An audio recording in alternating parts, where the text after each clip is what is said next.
episode 108 of LostinTranslationmon. I'm May. And I'm Jay. And this week we watched All Aboard the Tag Team Express. Or the data of Operation Defend the Akiba Market. And To Make the World Go Away. Or Annihilation of the Digital World? Exclamation point? Lukemon's Roulette of Darknesses. I want you to go away, Jay. I don't Okay. want the world to Alright, go well, away. No, not actually, Bye though. everyone, I'm out of here.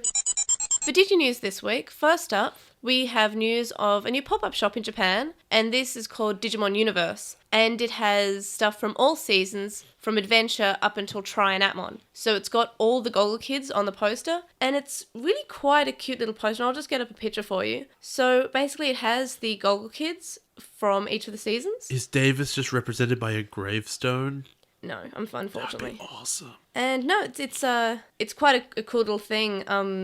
But it's kind of weird because each season sort of has a different-ish art style, but Okay, not they can all be best friends. not enough to be a big problem. And there's one season in particular where it's just the art style was a pretty big change, and they tried to change the style around a little bit. And I'm just still looking for the photo up here. Have you seen any of the other main characters? There's only 2 left. No, there are 3. There's Savers, Cross Wars, and then Young Hunters. Young Hunters has a... Okay. They have... I've explained how Young Hunters sort of has 1.5 seasons, and the first season and a half has one Goggle Kid, and then it's sort of like a Taichi Davis thing. I thought Young Hunters was part of Cross Wars. It is, but it's like a Adventure 02 sort of thing, even though Young Hunters is shorter. So wait, does Cross Wars have 3 protagonists then? No.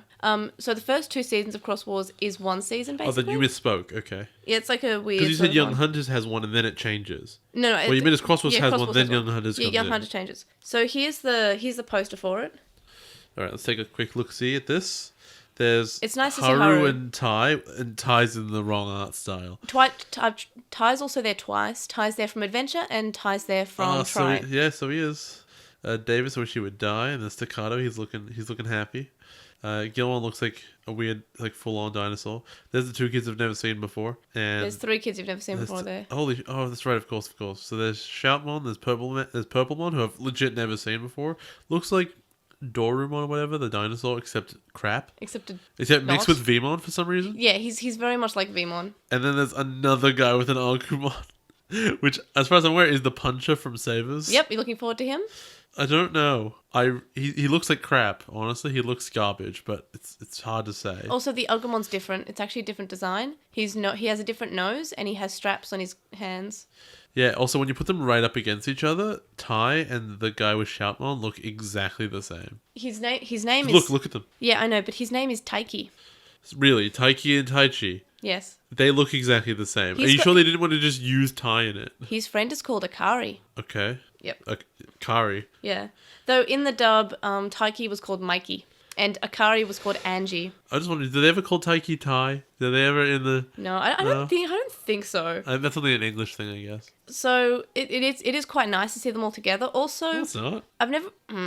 I've not really seen them all together. I've seen the first 5 protagonists together, but not this updated one with the Cross Wars guy and Atmon. You know who'd be best friends? Takato and Haru. They totally would. And That'd be great. You know who sucks? Davis. I wish he would die. yeah, but what I noticed when I saw them all together is that the nerdier Goggle Kids are all quite pale, and the ones who have mentioned being good at sports are more tan. And Well, I they kind of spend like time that. outside. I know, but it's such a minor thing that I don't expect from Digimon. You're right. The idea they put thought into anything is shocking. And then the next bit of DigiNews, before we move on to LostinTranslationmon, is that the Try DVD and Blu-ray disc release for Australia has a price and a release date. So Is it $120? No, it's coming out on July 19th, and the DVD is $29.98. That is cheap for a Japan DVD. And the Blu-ray disc is $37.98, which is it's not that I posted this on the internet and people that is really expensive, and I'm like that's normal for Australia, and people say why don't you just import it from America? I'm like, You don't understand how much shipping is, or the American dollar, do you? Or how regions work. Blu-rays are region free. I didn't know that. I can play Japanese Blu-rays on my PS4. You should just show them, hey, you see these $80 boxes of like Madoka DVDs where there's 2 episodes in them? Yeah, for anime, especially like anime that is aimed at adults, that's always a bit more expensive. Like if it's the kids anime, you know, Pokemon and the other anime, the Yokai Watch and the sort of younger anime, it is cheaper. But you've also got to remember that these DVDs and Blu-rays, they only have it in English, and this has it not just in the dub, but it also has it the original like Japanese audio with English subtitles. Official subtitles? Yep. Well, same as Crunchyroll. Crunchyroll is official. Well, it's Crunchyroll. It's licensed. Fair enough. And They could have an in-house one. they probably have the same sort of subtitles. I'm not sure. There's not much release information about the Australian version. I mean, apparently I've heard that the English release actually had a different song than the American release as the intro. And I've heard the American intro. I'm still not sure what I feel about the American intro, but I guess we'll cover that eventually. It just goes like, the Digivolution is up and coming. No, it's not that. It's like that though. Did you hear? Did you see? Do you know what's coming? So for Lost in NewsLatelymon, Destiny starts today. Jay's still singing apparently. You say. For Lost in NewsLatelymon, we're really close to our next Patreon milestone, which will allow us to play the Japanese Digimon board game, which means that I have to speak Japanese and read Japanese. But we also have another friend who is more fluent than I am and has university level education of Japanese. Who? Other Mitch, not my Mitch, board game Mitch. Really? Yeah. I didn't know that. Yeah, I think Cool. he might be fluent. That's awesome. Yeah. No, he understands me when I rant about kanji. But Well, no, don't we all? His Japanese is a lot better than mine. He doesn't like kanji. He's not like really amazing at kanji, but like it's got furigana. Yeah. So we have 2 people who can sort of read Japanese, then, well, 1.5. I'm counting myself as a half. Then maybe we'll be able to work something out. I'm pretty sure there are also guides online, but it'd feel good if we actually did read it. So that's our next one. I believe we're $10 away from the next milestone. Or maybe, no, it might be less, but then Patreon takes out a chunk. So I'm not sure. So we're really close to that. And then the milestone after that will allow us to start making an additional monthly series where we cover something that Jay likes. Starting with Gurren Lagann. Yay! So They'll take 2 years to get through. Yeah. So also bit of more news about stuff. End of season questions have been released. And this is for episode 111. And I've even started setting up the segment guide for that. I'm pretty proud. And episode 111 will basically talk about everything and also look at savers and sort of like every other end of season thing we've done. So the post that compiles all of the bits and bobs, like the listener questions and the poll that we have set up, which is worse, Zero to a Frontier, is up on our website. We also have an end of season survey that's about the podcast in general, like your opinions on the podcast, like how well are we doing, and we'd really appreciate if you would answer that as well. And we'll also address that in episode 111, and I'm going to have to send out this segment guide to Jay soon so he starts to fill out things, because I have lots and lots and lots of questions for him to answer. And you can find this post on the website, but it's also actually in the header on our website, so it's really easy to find. And another bit of Lost News Lately is that I was on another With the Will episode, and this was with Adam Pulver from System Restore. So the 3 of us with Mark, and we basically talked about a lot of news about our collections, because I'd recently posted a big picture of my collection, and about a bunch of news that came out, like the Digimon Universe pop-up shop. So if you want to hear our thoughts on that, you should give that a listen. And it's really cool. And this was my second time on With the Will podcast, and I'd like to be on again. And I think that Mark mentioned he wanted me on when the Try DVD came out here, because it's been out in America for like a month now, I think. Oh, then we don't have to do the show about that. That's awesome. Oh no, we will. Oh. I have plans. I have very big plans. Oh, okay. I'll talk to you about that offline, or maybe in the Patreon I'll chat. be crushed under the anvil of these plans. Yeah, they're Bigum's plans. And for the last bit of Lost in News Lately, we had some art drawn for us. Yeah. By Calikomon on Tumblr. I was really surprised, honestly. It's so nice. I love getting art. It's so good. Thank you so much. It's when I talked about the Agumon at the UN. It's just there in a suit. It's really adorable. It's so cute. And then it was what I mentioned about the purified Petaldragon is being watered, and it's so cute. And it's got like the caption is please remember to always water your Petaldragon. So cute. Anyway, on to Obnoxious Synopsis. The first episode that we're watching this week is called All Aboard the Tag Team Express, or the data of Operation Defend a Keeper Market. What do you think will happen in this episode? Okay, so what I think is going to happen, right? Right, okay. I know it's a long shot, but I think they are told, hey, the Royal Knights are going to go take a keeper market. You guys have to go defend it, right? And the kids go, and there's all these, like, you know, low-level Digimon who are working for the Royal Knights there.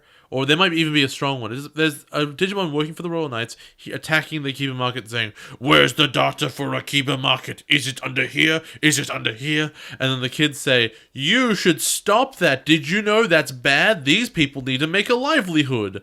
And the bad guy said, "No, we don't care for the glory of Lucemon, blah, blah, blah."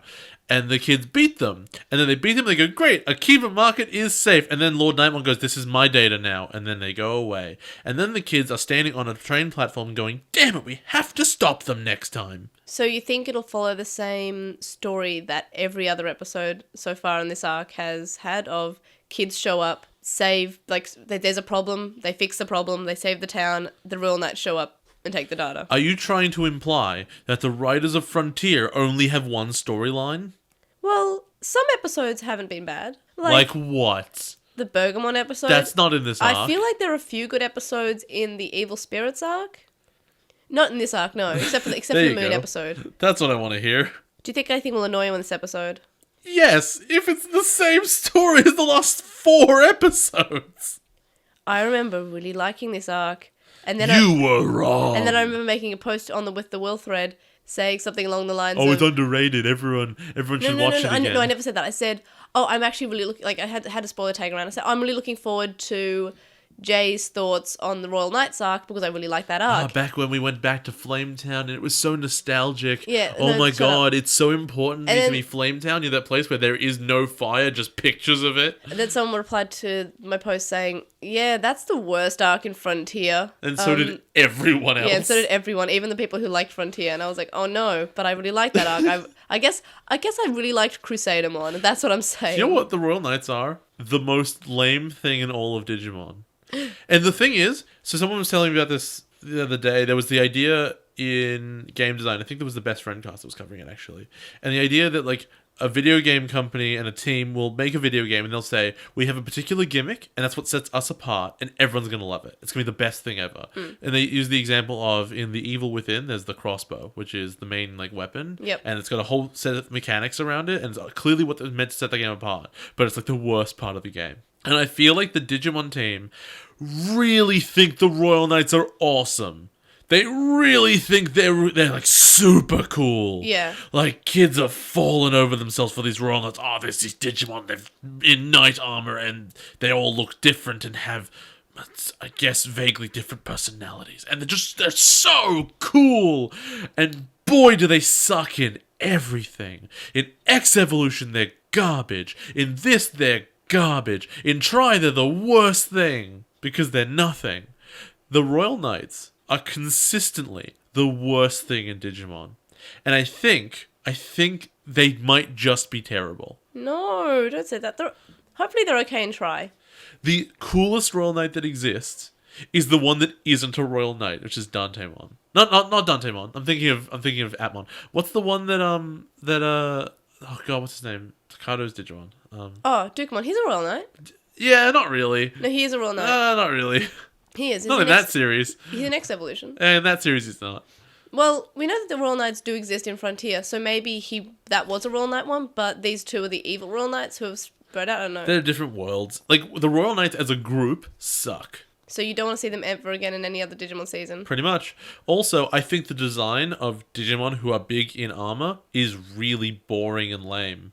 I think what they had was WarGreymon, and everyone thought, that's awesome! I don't think WarGreymon's a Royal Knight. No, I'm not saying he is. I'm saying it looks like a guy in armor. And everyone said, that's really cool. Let's make things more and more human and less interesting. Because what anime's ever had humanoids in armor before as the bad guy? Okay. We've never seen that. It's not like, having a weird dude attached to a big virus in space was interesting. It was, let's be real, Apoclymon, very interesting. Crap, but interesting. Loves pizza, very interesting. Terrible, though. I really like the Royal Knights. I think they're all really cool. I Why? really like their designs. Why do you like them? I like Alphamon. I like that he was a dog and that he could grow some armor. So what you're saying is you don't like Alphamon. You like what he was before. No, I like Alphamon. I like the Royal Knights. Anyway, What is it about Alphamon that you like? And not his design. What has he ever done that you like? it's a spoiler. Ugh, okay. There's something Was we it haven't really done yet. cool? Yes. Okay, fine. Also, she was a girl. So was In Lord this Nightmon. one. Yeah. Well, Lord Nightmon was only in the The dub. Lord Nightmon sucks. In one piece of media, Alphamon is a lady. Okay, It's really great. fine. So, do you think it'll be a good episode? No, of course not. What rating? 4. Filler or not filler? Schrodinger's filler. So yes, This whole arc is Schrodinger's filler, to be fair. the best thing. Like, the thing is, I don't think any episode in this arc is filler, technically, because everything is No, related to they're something all else. filler, but one of them has to not be. Yes. We just don't know which one it is. Yeah. And the second episode they're watching this week is called To Make the World Go Away, or Annihilation of the Digital World? Lucimon's Rule of Darkness. What do you think will happen this episode? So what will happen in this episode is the last piece of the digital world, which is whatever the thing was left after Akiba.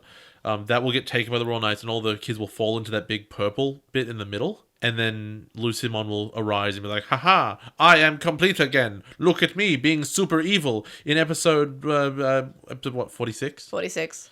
So there's 4 episodes left before I'm defeated. Yeah, it's the same. Well, to be fair, Apoclymon came in and was like, I'm here for 2 episodes left of the season. Actually, sorry, let me rephrase that. There's 2 episodes before I'm defeated, and it turns out Vamdemon was the real bad guy. Oh. No, you'd actually like that, though. That would make Frontier better.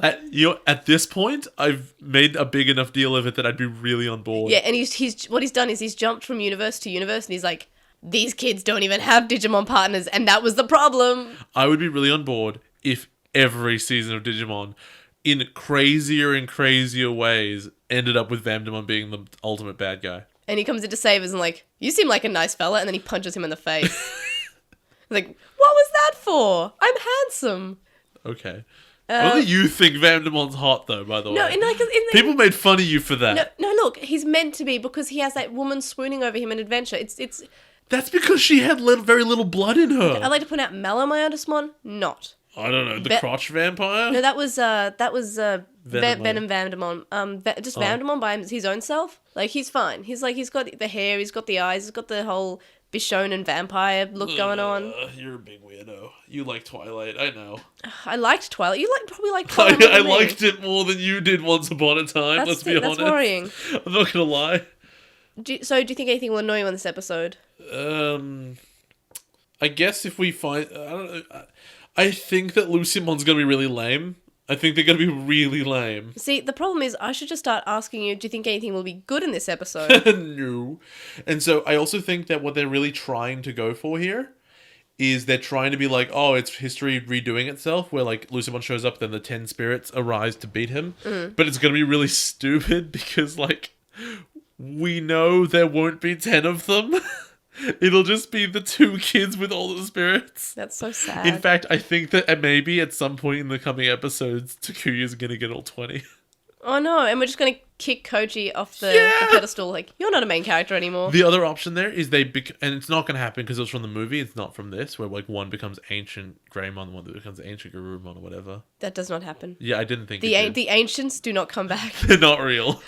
Not canon. We see them in their silhouette form when Baronmon's, giving them the prophecy, but never again, unfortunately, Okay, which cool. is sad because I'm I glad like that you them. told me. Well, because it's not a big thing. It's just like, oh, well, that doesn't happen. Awesome. They come back in that movie though. Maybe I'm lying to you. Well, that would be rough. I could be lying to you. That's really uncool. Like, once you tell me this does not happen, I should be able to take your word for it. It'd be nice to see how you feel to certain things. If I'm surprised because you lied to me, that sucks. Just telling you now. I don't know. We'll just look forward to it then. Do you think it'll be a good No. episode? I shouldn't even ask that question. It's a permanent no. It's Frontier. It doesn't have a shot anymore. I hate this Bergamot series. episode was good. No, Like it wasn't. burgers. It wasn't good. It was just better than everything else. What rating? Let's give it a 5. Wow. Oh, below average. Yeah, no, but the thing is, I'm surprised whenever you predict higher than a 4. Fair enough. Because you've been predicting 4s. You've been like 4, 3, But like, 4. at least it might be interesting because the thing they've been building up to for 7 episodes is going to Oh, happen. more than 7 episodes. They first mentioned Lucimon on like No, I episode don't mean 10. that. I mean we're taking big chunks out of the world now, and we're finally getting rid of it. Okay, yeah. Filler or not filler? It's not going to be filler. Yeah, it can't this can't physically be. It's not even Schrodinger's filler. It's just No. not filler. It can't be. So I watched but the episodes today, and something really upset me. Like, something annoyed me to the point that I was like, good. I hate Digimon. I don't understand what that train being alone in the air is. Digimon was a mistake. I sent you like a screenshot that was vague enough to not be a spoiler at all. It came with the most heartwarming phrase I've ever seen in my life, and it was, "I'm sorry I made you watch Digimon." Yeah, because Digimon was a mistake. And there is a part where I just went, Digimon was a mistake. This podcast was a mistake. Digimon Frontier is just... Why? I want to walk into the next recording and throw my mic out the window. Don't, because that cost you money. So I'll throw your mic out the window. That cost me money. That cost money.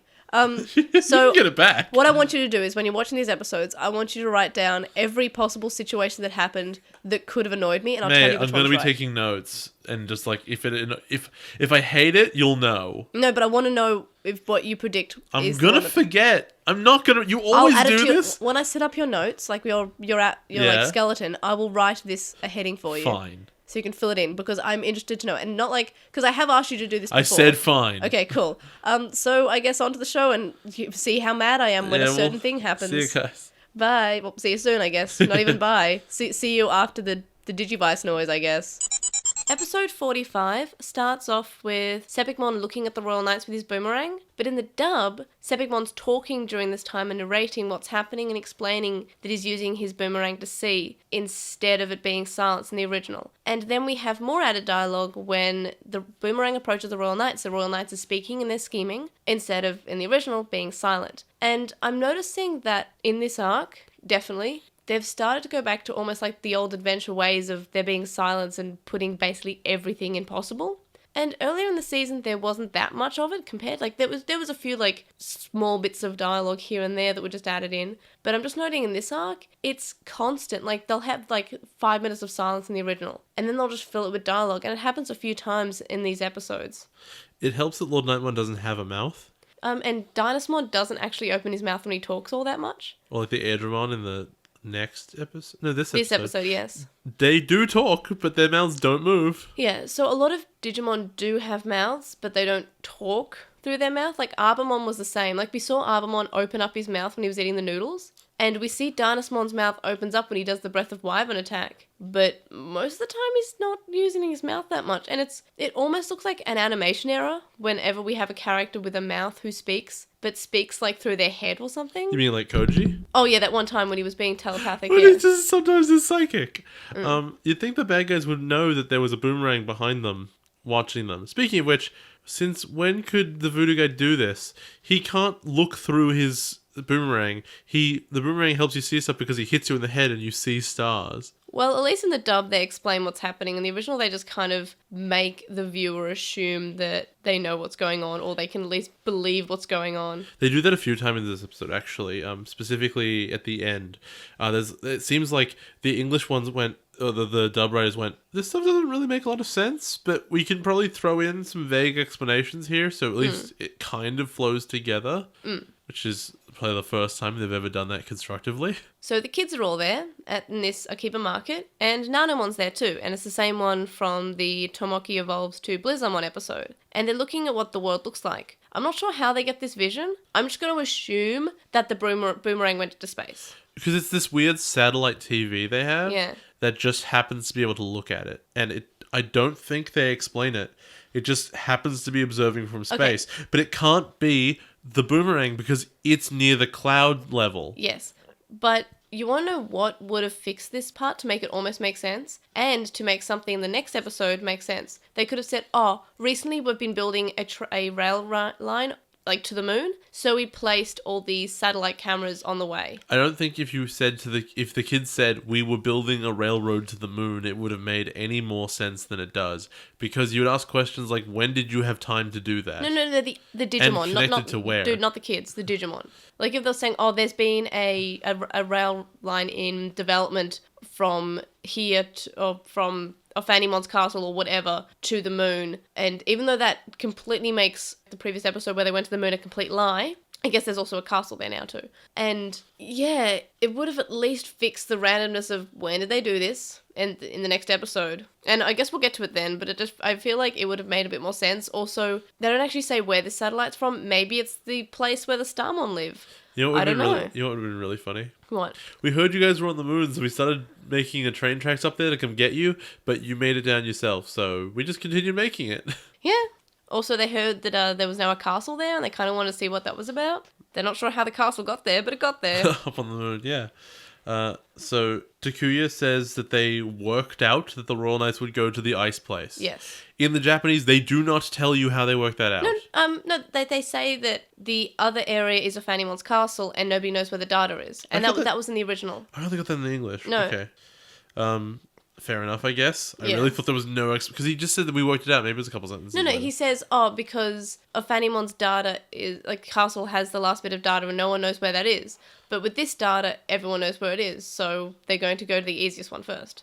I'm not sure why he would have that line of thinking of like, oh, well, they're going to go to the easiest one. Wait, hold on. Here's a better question. All right. So every time the bad guys have gone into a place, pretty much they've gone, where is the data? We don't know where it is. So why would them not knowing where it is prevent them from going somewhere? It's never prevented them before. Yes. And big spoilers, they do know where it is. Yeah, no, the kids don't know where it is, but they actually do. Which actually means that if the kid's line of reasoning was wrong, and it is, there is no reason the Royal Knights would have gone to the ice place first, other than a lucky coin flip. Yeah. I mean, okay, I can understand why the writers did it. They set Takuya out to be this really kind of strategic child who's able to plan battles and thinks about these kind of things like strategies and paths that they should take and things like that. And it only comes up every few episodes, but they've tried to write him as this thoughtful, strategic young boy.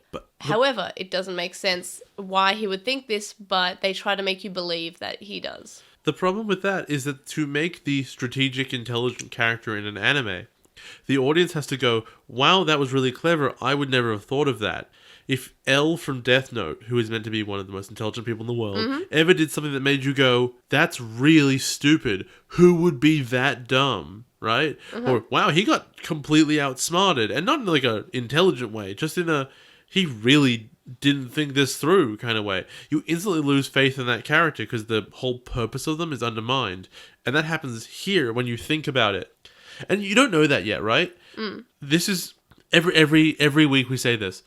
It looks like they're writing week to week. It looks like they don't know what they're going to write next week. Yeah, and because if they sad. knew what they were going to write next week, that the bad guys just knew where the data for Ophanemon's castle is, they would never have put this forward. Because it makes Takuya look like a dumbass. Yes. No, you're kind of right there. And I think that's the first time we've ever actually said that about a season in Digimon. And I know we say it every week, about how sometimes Frontier feels like they're writing it week to week. But we've never actually said that complaint before in Digimon. I was just noticing it then, like, surely that would be a complaint that we've said before, but no, it's not.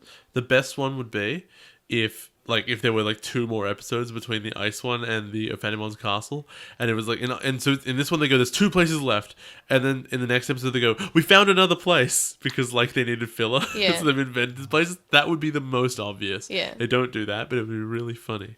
See, I could be completely wrong, so please someone point out that I'm wrong here. I don't think there was actually any foreshadowing in Frontier. I mean, there was the mentioning of Lucemon, but that was backstory, not so much foreshadowing, and they mentioned it so many times it wasn't subtle enough to be foreshadowing. Like, foreshadowing is like one small reference that you just think about, like you forget about, like Wizamon in 02. I mean, we complain about 02 a lot, but Wizamon showing up when they're still fighting the Kaiser and saying that only the miracle of kindness can break through, and then there's another evil, it's an old evil, and then buggering off. And so he mentions that Ken is a holder of kindness, and then they have to have the miracles, and they beat him over the head with the Digi-Egg of Miracles. That's not really what foreshadowing is, but I see what you mean. Yeah, it's like a sort of subtle thing that sort of sounds like a bit strange, but then it turns out to actually mean something. A prophecy is not subtle.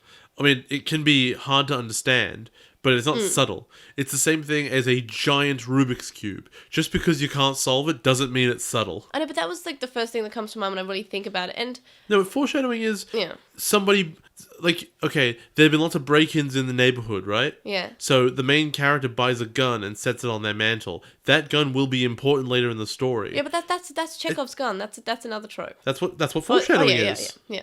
But it doesn't have to be related to the break-ins. It might just be related to other things. But the story showed you something, and that thing will eventually be important in some manner. Or, like, for example, it is discovered that a character is allergic to peanuts. Yeah. And that will become very important in the climax somehow. In Tamers, Juri's obsession with fate when she first meets Leomon. I guess. And because that becomes a huge thing of her breakdown, is that it's fate. Because when she first meets Leomon, she says, "This is my fate," or "This is my destiny." My destiny! It's my destiny! So I guess that's foreshadowing. But Frontier doesn't have as much foreshadowing as other seasons. Because they don't know what's going to happen. They knew that Lucimon would show up. But I get the feeling they thought he'd show up earlier because the Royal Knights obviously didn't exist before they showed up. In any fashion.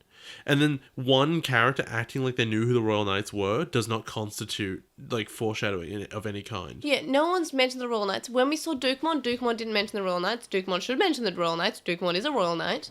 They should have mentioned, oh yeah, the Royal Knights just fell apart. At any point, when we had all these great villages, we didn't hear anything about the Royal Knights. They just sort of showed up. That Dukemon there was just because they pulled it out of another season. I don't think they thought about it in the slightest. 100%. Like, a lot of Digimon have just shown up to be there. Like, in this episode in particular, it had a lot of background Digimon that have been in previous seasons that we just want to say, oh, remember that Digimon? More or less. So we have Zoe and a bunch of other people. They're in this train station, which is very chaotic. And everyone's getting on the train to somewhere. You would have to imagine it would be Ophanimon's castle, right?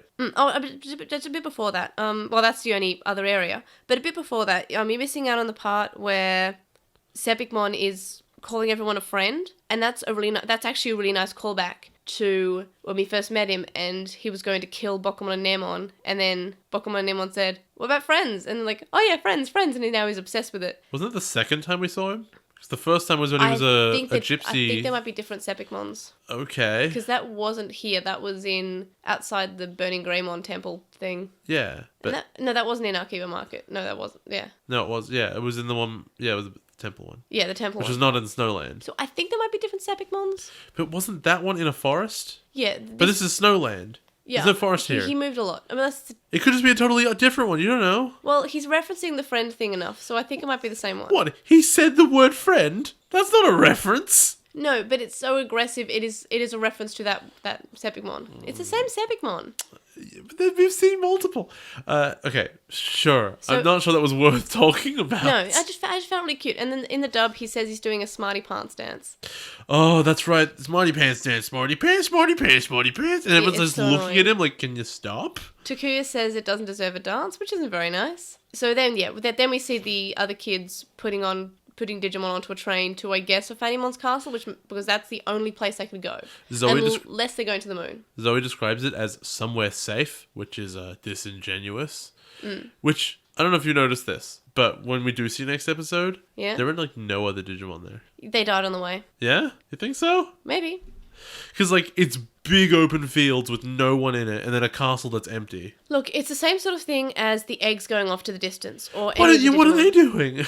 So it's meant to make the viewer think, oh, they're safe. I can relax. They're all these Digimon, and they're doing a good job. They're sending them all to a safe place, and then they don't tell us where. But so if you think about it, the only place they could go after this is Ophanimon's castle, and we've said that. You're talking about the eggs on the train. Yes. I'm talking about the eggs that pop out of the Digimon this episode. Oh no! Well, I mentioned it last episode as well. With when the Palmon dies, the eggs just go somewhere. Yep. Somewhere. There's no place for it to go. I was talking about the eggs on the train. Why did they bother animating it? It takes more effort to do it than to not do it. I have a feeling they might have an asset, which is the data being absorbed, and it just has an egg in it. That's probably true, because it's like 3D. I really hope that's not the case. It's really, they just copy and paste it. And they're like, where'd the eggs go? I don't know. They're kids. They'll never question it. See, what should happen is that when the eggs show up, they actually go down to Lucimon. They should. Lucimon has mentioned wanting an army. Yeah. How hard is it just to reverse the stock animation that they have? Well, he got an army. All the Nightmon fell into him. Yeah, well, but he wants, like, the army of Digimon... They even mentioned that when they went to the village. They were like, well, now all the Digimon will go to Lucimon, and Lucimon will be able to control them easily. Yeah. Well, I guess they're still going up to somewhere in the sky, I guess. The moon. They're going to the moon. Yeah, It's the Breath of everything's on the Ivan. moon. Everything's If somebody disappears, it goes to the moon. So BlackWarGreymon and Dogimon show up, and they're panicked, and they're worried that they can't get on board, and Izumi tells them to wait in line, which she's standing up for herself against the Digimon that basically tried to kill them. So I guess they're trying to show that she's strong, but it's just sort of like too little too late.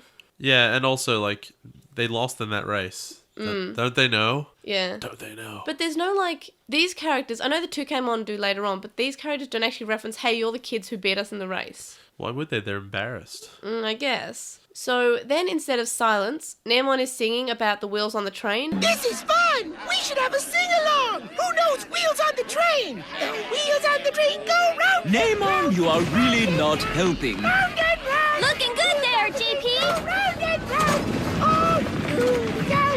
Namon, I am going insane! And Junpei's thinking about how it's his best magic trick when he's putting the bits of data separately. So he's in the big building in the middle of the town, which apparently is a big stove full of fire, which somehow doesn't kill everyone around it. Also, I would like to point something out. Yeah. Okay, so this city is quite dense and has lots of different buildings. Yes. How come whenever they zoom out, it is like 3 buildings in like a hole? Because the artists are lazy.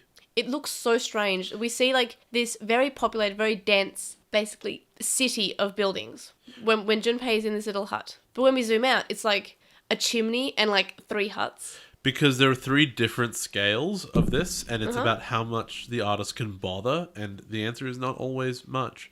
And so, for whatever reason, this city is designed so that when you are in the little stove, it's got like not trunk handles, like excavator handles, so that you pull them, and the whole city rejiggers itself, and bits of it spin. First of all, how did Junpei know they do that? Second of all, why do they do that? Third, why do the houses move in such a way that none of them are on those lines and none of them hit each other? Also, wouldn't people die, maybe, when they were doing this? Also, I want to know who did this. Yeah, who built this? And most importantly, Junpei says something along the lines of, this will make it so they can't find the data, as though he's playing like some sort of cup game, like he's hiding the data, which I don't know how he thinks that would work, because he doesn't know where the data is. If he doesn't know, assumingly he doesn't know, then how would he know that this would do anything? Maybe it was directly under him and then it wouldn't be moving. In fact, that would make the most sense. Yeah. However, we learn later in the episode, not only does this work, it works better than you could possibly imagine. What do you mean? Because not only did he move the data, he split it up in such a manner that you couldn't download Well, that's it. what he was doing. He mentions that. He says, oh, I'm splitting it up so it's harder for them to find all of them. I just assumed what he meant was he's like moving it so that, no one could tell where it is because now it's randomized. No. Not it's split. Yeah, no, he's moving it around. He's separating it because he knows that each bit. Also... Well, then the final question is, how does he know that works? When have we ever seen data being split? It's always been in one continuous chain. How does he know that if he splits the data, he doesn't delete something by mistake? How does he know that it doesn't completely break the whole town? Who told him this? Yeah. Here's like a question for you, right? If you were to take, say, any given program file, okay, and you have, it's constructed of data, which is just strings of bytes over and over and over again, right? And bits. It's literally strings of bits forever, right? Yep. Okay. Now, if you take the first third chunk of those bits and just put them over here, and then the middle chunk over here, and the third over here, does that program function anymore? Well, I'm thinking about a program with code, and if you move things around, essentially it breaks, but you can always just put it back together, and that's what Dynasmon does. True, but once it's broken, it doesn't work, right? And in this case, working is defined by being a town. Yes. When he mixes it up, it should stop being a town. Yes, it should be something else, which is what I was going on. Like, it should break. Like, it's not, even though you can put it back together, the town should be something else. The data is literally corrupted. You can't download it. Yes. And not only did Junpei know this, but he knew how to make it work. See, this is one of those circumstances that is happening a lot in Frontier, where it seems like a completely legitimate strategic thing until you actually think about it and how it works and why it works, and you come up with nothing. It really seems to me, and I'm going to say this over and over, and I have said it over and over. It seems to me like the script was due tomorrow, and we haven't written it yet. Okay. What do we do? We know we have to go here. What do we do? And like, just fill space. Don't think about it. Everything's a first draft. Well, it still feels like the rest of the episodes in this arc, where the kids are in a place, we meet some Digimon, the Royal Knights show up, there's a conflict of why the Royal Knights can't absorb the data straight away. Maybe they're not there, maybe there's a barrier, maybe they have to find where the data is. The kids fight the Royal Knights, and the other kids are doing something, maybe rescuing the other Digimon, or being relatively useless. Or in this case, actually firing a snowball, which does more damage than anything else. And then the Royal Knights decide that they're done with fighting and absorb the data. Like, as if they didn't need to fight in the first place. Yeah. Which they didn't. And they seem to have varying strengths. Like, they go from basically it being sort of an even fight to Lord Nightmon can fight two of them at once and be fine.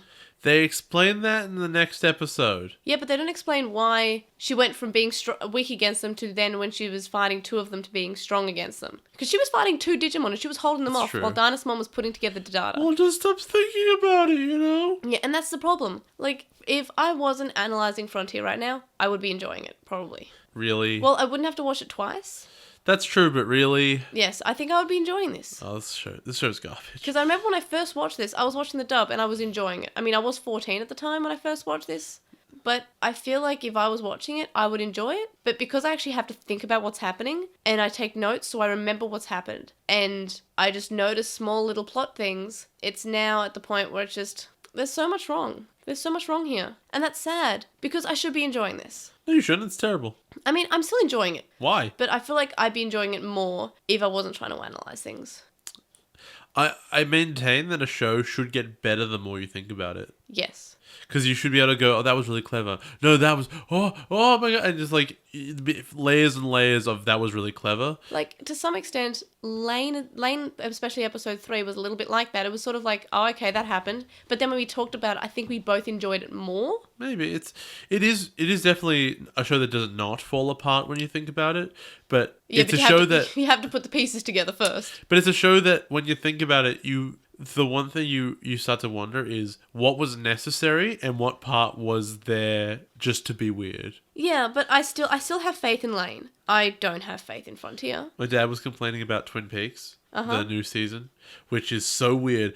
Noam described it, a friend of mine described it as the first 4 episodes are just art house pieces in which nothing happens. And my dad was watching it and he's seen the first 3 and he goes, there's been no dialogue yet. Oh. It's been 3 episodes. Oh, wow. People have talked. There's been no dialogue. As in, the people don't talk to each other. Or someone will say something to someone and the other person will not say anything. There have been no exchanges of words. What a beautiful wedding. That was the report. Get it? No? An exchanging of words. What a beautiful wedding. I guess. Says a bridesmaid to a waiter. Can we please get through this episode? Yeah, sure. What even happens next? Well, I know that Tommy is making a snowball catapult, which he says, well, it's better than doing nothing, which sounds like something someone would do if they were useless and not a Digimon, you know? Well, I also want to talk about something for a second. When has Tommy ever shown to be an engineering genius? He learned from Junpei. I don't know. It doesn't matter. But why wasn't I know it's good that Tomoki is doing something because it's making him be useful as a character and we haven't actually seen him do all that much besides being the kid. And so it's nice giving him this intelligence. On the other hand, when has he ever shown this intelligence? I have a very important question for you. Yep. Once they've given all their spirits to Takuya and Koji, yeah, that's what I Takoyaki. call them. Once they've given all the spirits to these 2 kids, why don't the other kids go home? They are legitimately a huge liability. They're a burden, yes. They're a burden. They are a weak point for these other kids, and they contribute nothing.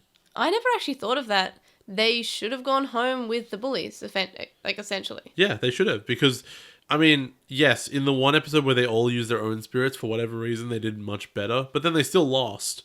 And that was nonsense in a filler episode, so it doesn't count.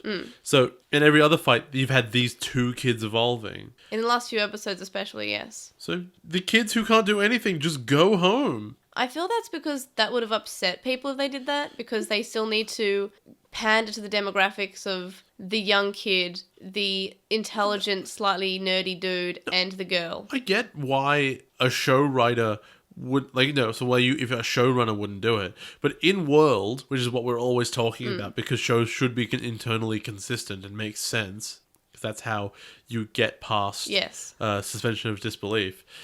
They're just wastes of space. No, I've never ever thought of that, but that is a completely legitimate thought. I never once thought, oh, they should just send the other kids home. And we know they can go home, which is a weird one for Digimon, because in 02 they went home all the time, so whatever, and people just didn't go to the digital world sometimes, so that was a choice. Yeah. And in Adventure, they couldn't leave, and in Tamers, they couldn't leave until later, and there was all these things going on. But in this case, they can just go home whenever they want. Which, actually, they probably can't anymore. Unless the trains... They 100% can. No, the trains are still there. Train stations are immune to being absorbed, because otherwise the world wouldn't work. Well, we literally were there the last episode at the place where they entered from, the Flame Terminal. That was the last episode? Oh, Flame Terminal. No, but Flame Terminal wasn't where they entered from. It was the first place they got. Yep, no, they entered from the Flame Terminal. No, they took a train there. Yes, from the real world. Flame Terminal was the first. Then they went to the forest area in the Flame Terminal, which is where Koji got his spirit. Then they went to Forest Terminal. But there is a train station that is its own place where the Doom train took Takuya. No, that's a different train. I think they all go to the real world. However, the place where they first started was the Flame Terminal, because that's where Takuya got his spirit. No, that's where the first train went to. Yes, from the real world. From the place that's like the medium between the two worlds. Where is that place? It's in Shibuya Station. But it's like 100,000 floors below it. Yes. So where is it? Shibuya Station. But if you drive out the door, you're in the digital world. Yes. So when you're in the digital world, where do you drive to? You drive to the Shibuya Station. Yes. The point is, they can go home from the Flame Terminal, which is where they should have gone. But they didn't, and I never actually thought of that, and now I feel bad. Tomoki is working with the Toucanemon to build I keep on calling it toboggan. It's not a toboggan, it's a catapult. I just call them toucans. No, I was talking about the catapult, not the Toucanemon. I call them both that. And Toucan fights a toucan. Toboggan is helping the toboggans build a toboggan. And then just like, remember that time we stole your Digivices? And Tom was like, yeah. I was like, yeah, well, you're really cool now. Don't worry about it. We're your fan club. No, this part was kind of cute. Shouldn't he be saying this to Zoe? No, but it wasn't. They didn't use it with fan club. They said that They did. No, they said that they've been following the children, what they've been doing, and they notice that they're always trying their best, and it's motivational because it makes them want to try their best. Oh no, sorry, it's in English. Yeah. That's why. Okay, don't worry about it. He says we're your biggest fan now. Yeah, but no, in the original it's just you're trying your best and that's inspirational, it makes me want to try my best, and this is cute. This part is cute. And especially because Tomoki's episode was in this village, it works. It's fine. We get Sepimon looking through his boomerang again, which can just sit there and float in the air, spinning in circles forever, because that's how things work. And he sees something headed towards the Royal Knights, which looks like other Digimon. Yeah. And is it just me? The English really went like, oh, what was that? I don't know. What was it? I'll check! And just goes straight back to it. Like there's meant to be something in between there. I can't remember what it was in the Japanese, though. It was just, wait, there's something coming. Yes. Oh, it was a longer conversation. Yeah. Essentially. So what's approaching is a Zanbamon, Griffamon, a Terramon, Grand Kuogamon, and Airjamon. And, well, because the Airjamon are there, we know for a 100% fact that the Royal Knights do not stand a chance because Airjamon's the strongest Digimon. It's kind of overkill to have four there, though. You know Airjamon, that thing that never does anything? Shut up. They're my babies. Yeah, like how the Digimon Kaiser rides one and it never does anything. Hey, he rides 3, okay? And they all died. Hey, Jay, did you know that Kaiser is Japanese for Emperor? That's never getting old. No. I can't believe I wrote that. Can't believe, 12-year-old me legitimately thought that Kaiser was Japanese for Emperor. Man, we do not want to talk about these episodes, huh? I really want to stop talking about Frontier now, but I have to get to the end of next episode where I can have the worst time. The worst time, worse than BlackWarGreymon. I'm pretty mad. Takuya and Koji hybrid spirit evolve to help the Digimon. Izumi tells Toucanemon, Nanomon, and Sepicmon to go to the train station with her, and I'm not sure where they're going because everywhere's destroyed. And I know we mentioned this before, but I just want to stress the fact that not once did they ever say, hey, where are we going? No, they just presumably are all going to Ophanemon's castle, which we learn next time they are not at. So did the Royal Knights kill them on the way? One would assume. I want to know where all these trains that we've been safely putting Digimon onto the past few episodes. Like, what about the Mamimon train? The actual no, you know what the only thing I could imagine is they are all perpetually on the rails going in circles because Like Snowpiercer. like Snowpiercer, yes, or Icebreaker, the worst sequel. I don't think I watched. I think It's not a movie; it's a comic book. Oh, we've seen Snowpiercer, haven't we? Yes, though? we have. It's Yeah. quite good. The trains are going in circles because they know that is the safest place in the digital world on the train tracks because that can't be absorbed. Or the moon. Or the Because moon. Lucimon's not going after the moon for some reason. The moon is next. The digital world is not enough. The digital moon. The Digimoon. Zanbamon says how they can't let the kids fight alone. And I actually really do like this. We've never really seen that many Digimon say, hey, kids are kind of fighting, let's help them. Yeah, all the others would be like, kids, you didn't fight hard enough. It was your destiny to save us, and you didn't do a good job. Yeah, so these Digimon are actually saying, hey, let's fight for our world instead of just sitting here. It's really late, though.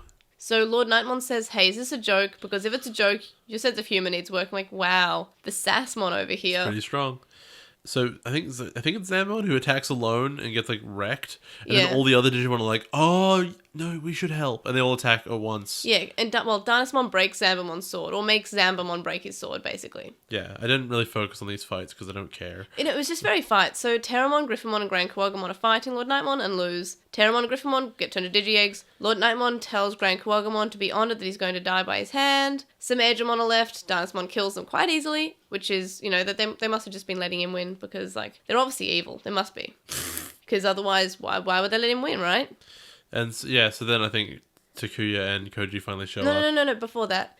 So we cut to Sepikmon, who sees them die, and he says, your deaths will not be in vain, my friends. In the dub, he just hopelessly says, gone, they're all gone, despite there still being 2 Airdramon left.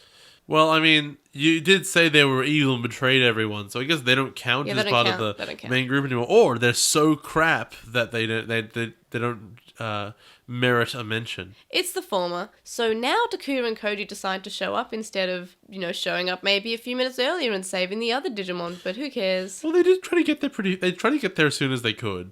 I feel like To be fair, they've been faster than this before. I feel like it's just the script. speeds don't mean anything. We don't know where they were. So Lord Nightmon says they're not elegant and that he wonders if they like composure or just style. I was like, wow, he is laying down the sick burns today.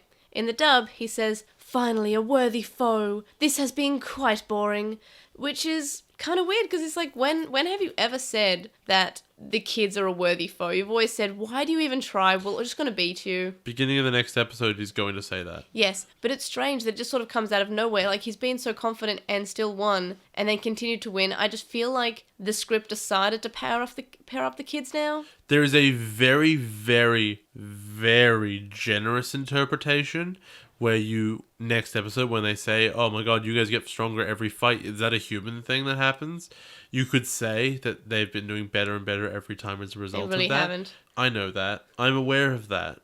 So it's dumb, and you could argue that's where this comes from. It's the most generous construction of what's happened. It's probably not accurate, but it is the most generous version of it. Oh, yeah, no, definitely. I can't handle all the kids standing around the snowball catapult. Like, they're all huddled together like, yes, the power of friendship will make this work. In fact, I believe they do say that.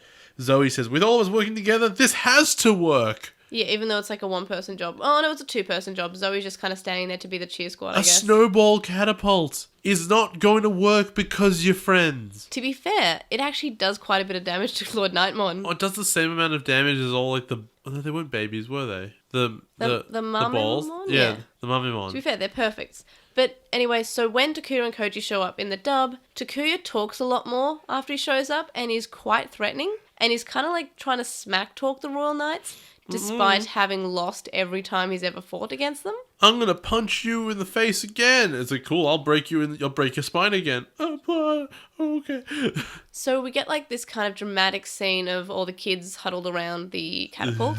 And it's silent. In the dub, they're all thinking to themselves. And Naemon wants to make snow cones. Yeah. I don't remember these things a lot of the time because they're just so trash. Yeah. But they're not like really interesting trash. They're just trash. Yeah, so then the trash start hurling snowballs at the knights. The kids, they're not really anything but trash. Not even interesting trash. They're just, I feel really bad because, like, I like them. No, you don't. You're right, I don't. I mean, I try to. I try to like them. So, Patamon's worried about KaiserGreymon because Dynasmon is fighting him and he's being strangled against this hot pipe, which, don't get me wrong, it does look like KaiserGreymon is being hurt by this, right? It does. By the heat. Makes the noise. Makes the tss noise. And later on, KaiserGreymon says, I'm the fire elemental, this doesn't hurt me. I'm like, but you, why only wait till now to do this? You look like you were legitimately in pain. He was just uncomfortable with, like, the hands on his neck. It's like, don't touch me. And it seems to be like they're just trying to get this dramatic moment of, don't you forget, I'm a fire elemental. Despite him having spent probably 10 minutes being held up against this thing screaming. No, it's okay, because remember, they wrote the episode, like, the day before. So they got halfway through and they said, wait, hold on a second. How does he get out of this? How about this? It's just over a couple beers. To be fair, he is a fire elemental and it shouldn't hurt him, but it sure does seem like he's being hurt by them. What? Would what's his name? Gigasmon not get hurt when he got slammed into that rock? Yes, he would, but I think it's different. Like you can't set fire to a dragon. Well, I mean, if you tried hard enough. Yeah.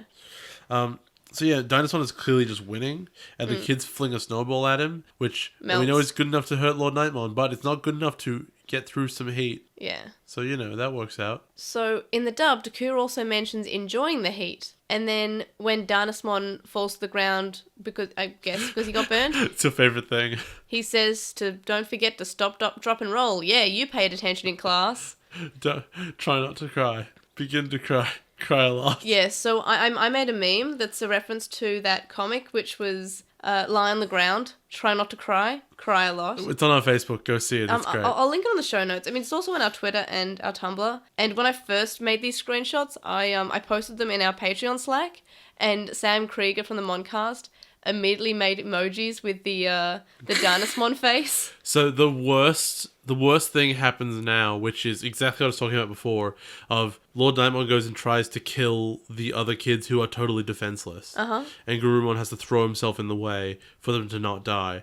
If those kids weren't there, it is arguable, given the way the fight was going, that Garurumon could have had a shot. Yes. But because of these kids being there uselessly, because they didn't really need to marshal the Digimon to go onto trains. No. There are Digimon who are mature enough to do that. And Junpei wasn't the one who needed to be behind the controls of the city. Because if somebody told him it was doable, somebody could have done it. Because it's not like it takes humans to use those controls. I think they're trying to make him look like he's the engineer character, despite giving the building of the catapult job to Tomoki. Actually... Unless Tomoki built the plans. You know what? Since those controls even exist, right? If those controls exist, and they've ever been used... Wouldn't the data of this town already be scrambled? Yes, it's just moved just for this arc. It's just able to be moved. No, I don't mean that. But because we've established that it is able to be moved, it would have moved in its history, right? Yes, no, that's why I'm saying it's just for this arc. They made this thing just for this arc. But now that it's been made, it means these things. Which means it's probably moved before, which means it's already scrambled. Unless the town is miraculously back in its original configuration. Maybe they move it for certain events and then they move it exactly back in place every time. Why would this system be in place? I don't know. They don't actually say why it is. They just say that it is. And that happens a lot in Frontier. Like, well, this is this way. This is like really important for... You know when people say things like world building? Yeah. This is the thing they mean. They don't mean we talked about a place in the world. They mean... A detail was revealed about the world that is consistent with its construction. For example, in Ba Sing Se, in Avatar The Last Airbender, there are all these ramps around the city. But there's no war there. There's no war. But there's all these ramps, and they're used in action scenes all the time, but they very well discuss they're a delivery system, right? The city's very big, and it's full of earthbenders, so it's a way to get deliveries through the system. Yes. That makes perfect sense. Now you understand why these action scenes can happen. Koichi is hit, and all the other kids are too, but Koichi notices that once again there's no data coming from him. Then he has some flashbacks, and in the dub, he narrates these flashbacks like, oh, it's like that time, and like that other time, instead of just having flashbacks. In And- English, he yep. specifies that he wasn't hurt at all, which is a bit of a weird thing for him to Yeah, say. like, no, he is, I think he is hurt, but there's no data. But he doesn't even have like the scratch lines on him or anything. So when he comes out of these things, it looks like he just wasn't hit like everyone else was, which I just assumed was why he didn't have data coming out of him, because he doesn't have bruises or anything. Everyone else does. I just feel that's the animators being lazy, to be fair, about the lack of scratch marks. It probably is, but it's so lazy, it's ruining the story. He comes out of it dirty, though. Like, the other characters have come out dirty. No, I don't think he does though. He comes out cleaner than everyone Oh, else. does he? Oh. That's how I remember Oh, it. okay. Lord Nightmon says that he's different, and then the digital world, bodies have data, and that's like the equivalent. But if you don't have data in the digital world, that means you don't have a body there, so there's no data to come from. Okay, so this makes no sense. I think it Because- makes sense. No, because there's his body right there. No, but that's what his body looks like, which can be his soul. But it's right, it has a physical being. He can touch stuff, he can pick things up. Yes, but his body becomes his data. Okay, so even if we assumed that what was said made any sense, which I don't think it does. He has a physical appearance. I think that makes sense. There's just So he has a no body, it's right there. No, but his physical body isn't there. It's right, that's his body. There's no physical body. You're all data all the time. Yeah, okay, so it sort of doesn't make sense. It's okay, maybe it's another one of those things where it makes sense on the surface, but as soon as you actually think about it, it doesn't. And you just have to take the show's word You know, from it it. and it's not instantly lying raises to so you. many questions. For example, assuming the distinction is between a physical body in the real world and your soul, because by the way, Digimon don't have souls. We know that. They're just made of data. Why does Lord Nightmon know what a soul is? Lord Nightnom. Why does Pinkmon know what a soul is or what the distinction would be? Have there been other cases of people that are only a soul with no body? Yeah, and considering that Crusadermon has mentioned, I wonder what happens when you kill humans. Do they become digi-eggs?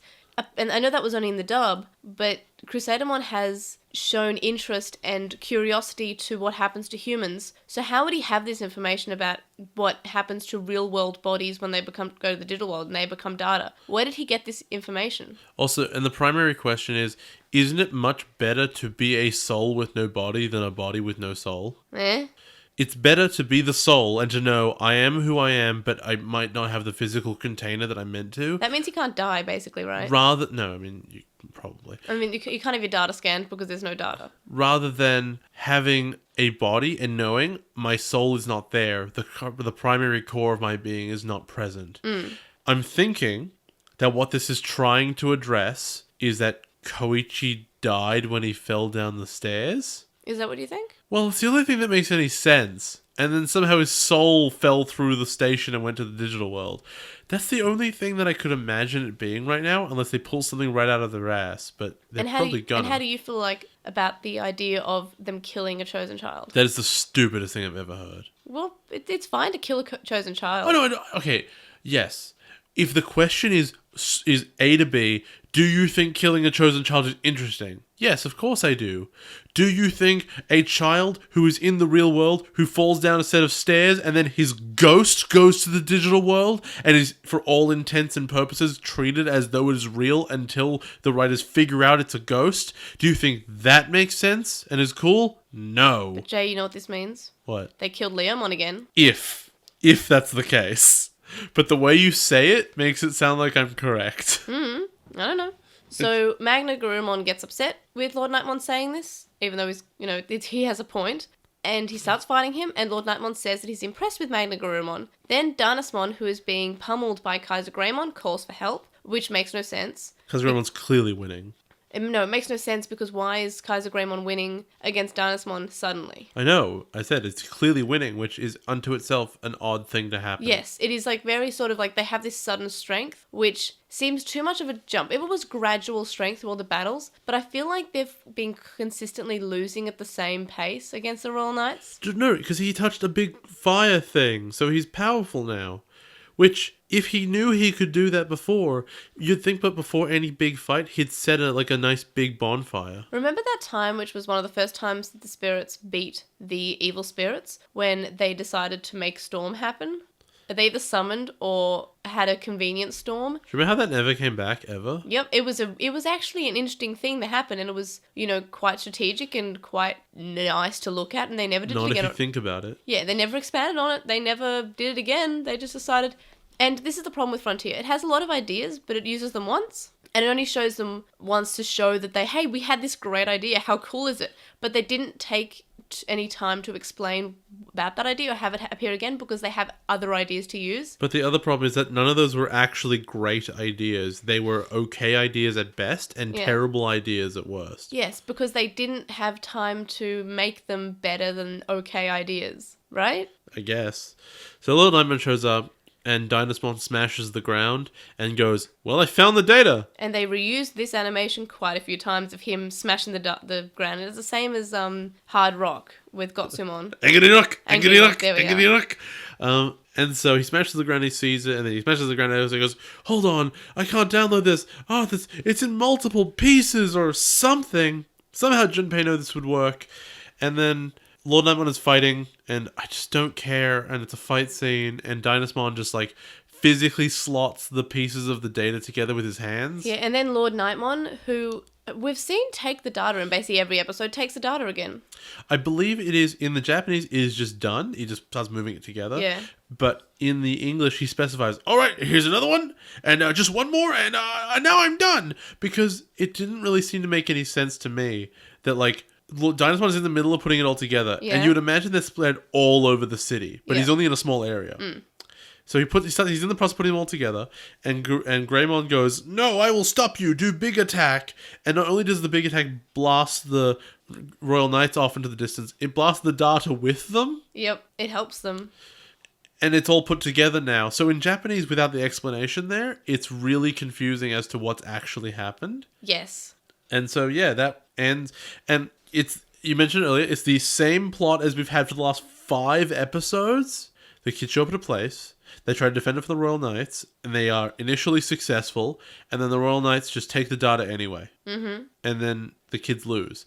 And the worst part about this is Pokemon goes, you guys did really great! And they didn't. They lost the data still. I mean, they put up a fight, and this is probably the best fight that they've actually put up against the Royal Knights. Yeah, and I don't care. Yeah, and that's the sad thing. We should care. You should care about your protagonist going to win. It has been 45 episodes. We should care. In Adventure, you were starting to care about the Adventure kids. I did. You cared at this point. You're like, well, I care about them now. I want them all to go away. I hate these kids. Yeah, and in 45 episodes, a show should make you care. In Atmon, we're, 36 episodes in? I care so much about these characters. All of them. I care about every single character in Atmon. I feel bad that I don't really care about any characters in Frontier. The only character I don't care about is I, and she's such a minor nothing character. She is my least favourite because I don't think guess Watson and his friends are also kind of down there. But to be fair, they're not the main. I'm talking about the main characters. You know who I do care about though? Who? Caught Up Man.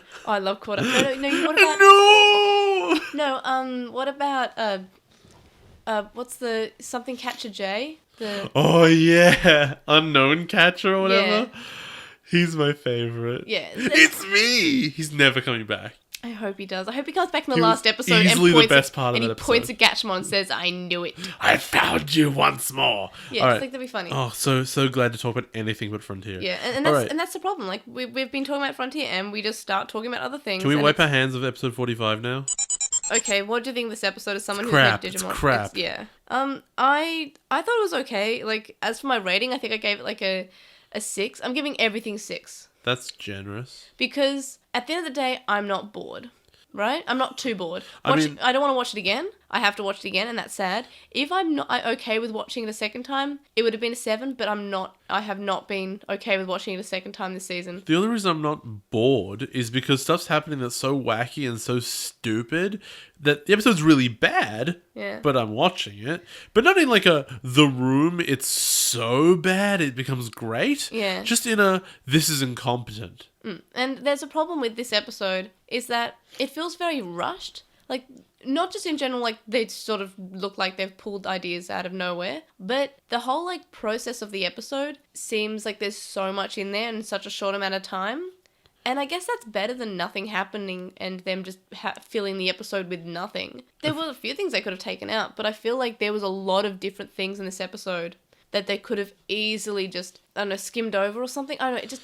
The climax felt very quick, like they were winning and then Dynasmon all of a sudden is able to piece everything together because BlackWarGreymon didn't attack. It just feels very... That scene, that last 4 minutes of the episode seems so rushed. I feel like it could have been like maybe another 8 minutes and would have been just as effective. Yeah, I feel like I've walked into a treehouse that's built by 5-year-olds. Yeah. It sure looks like a treehouse, but I'm a bit afraid it'll collapse at any moment. Just like the plot. It looks like a treehouse until you think about it, until you look closely, and you realize they're not using nails, they're using like Twizzlers. Something's wrong. All right, great, awesome. What rating did you give it? 2, maybe 3.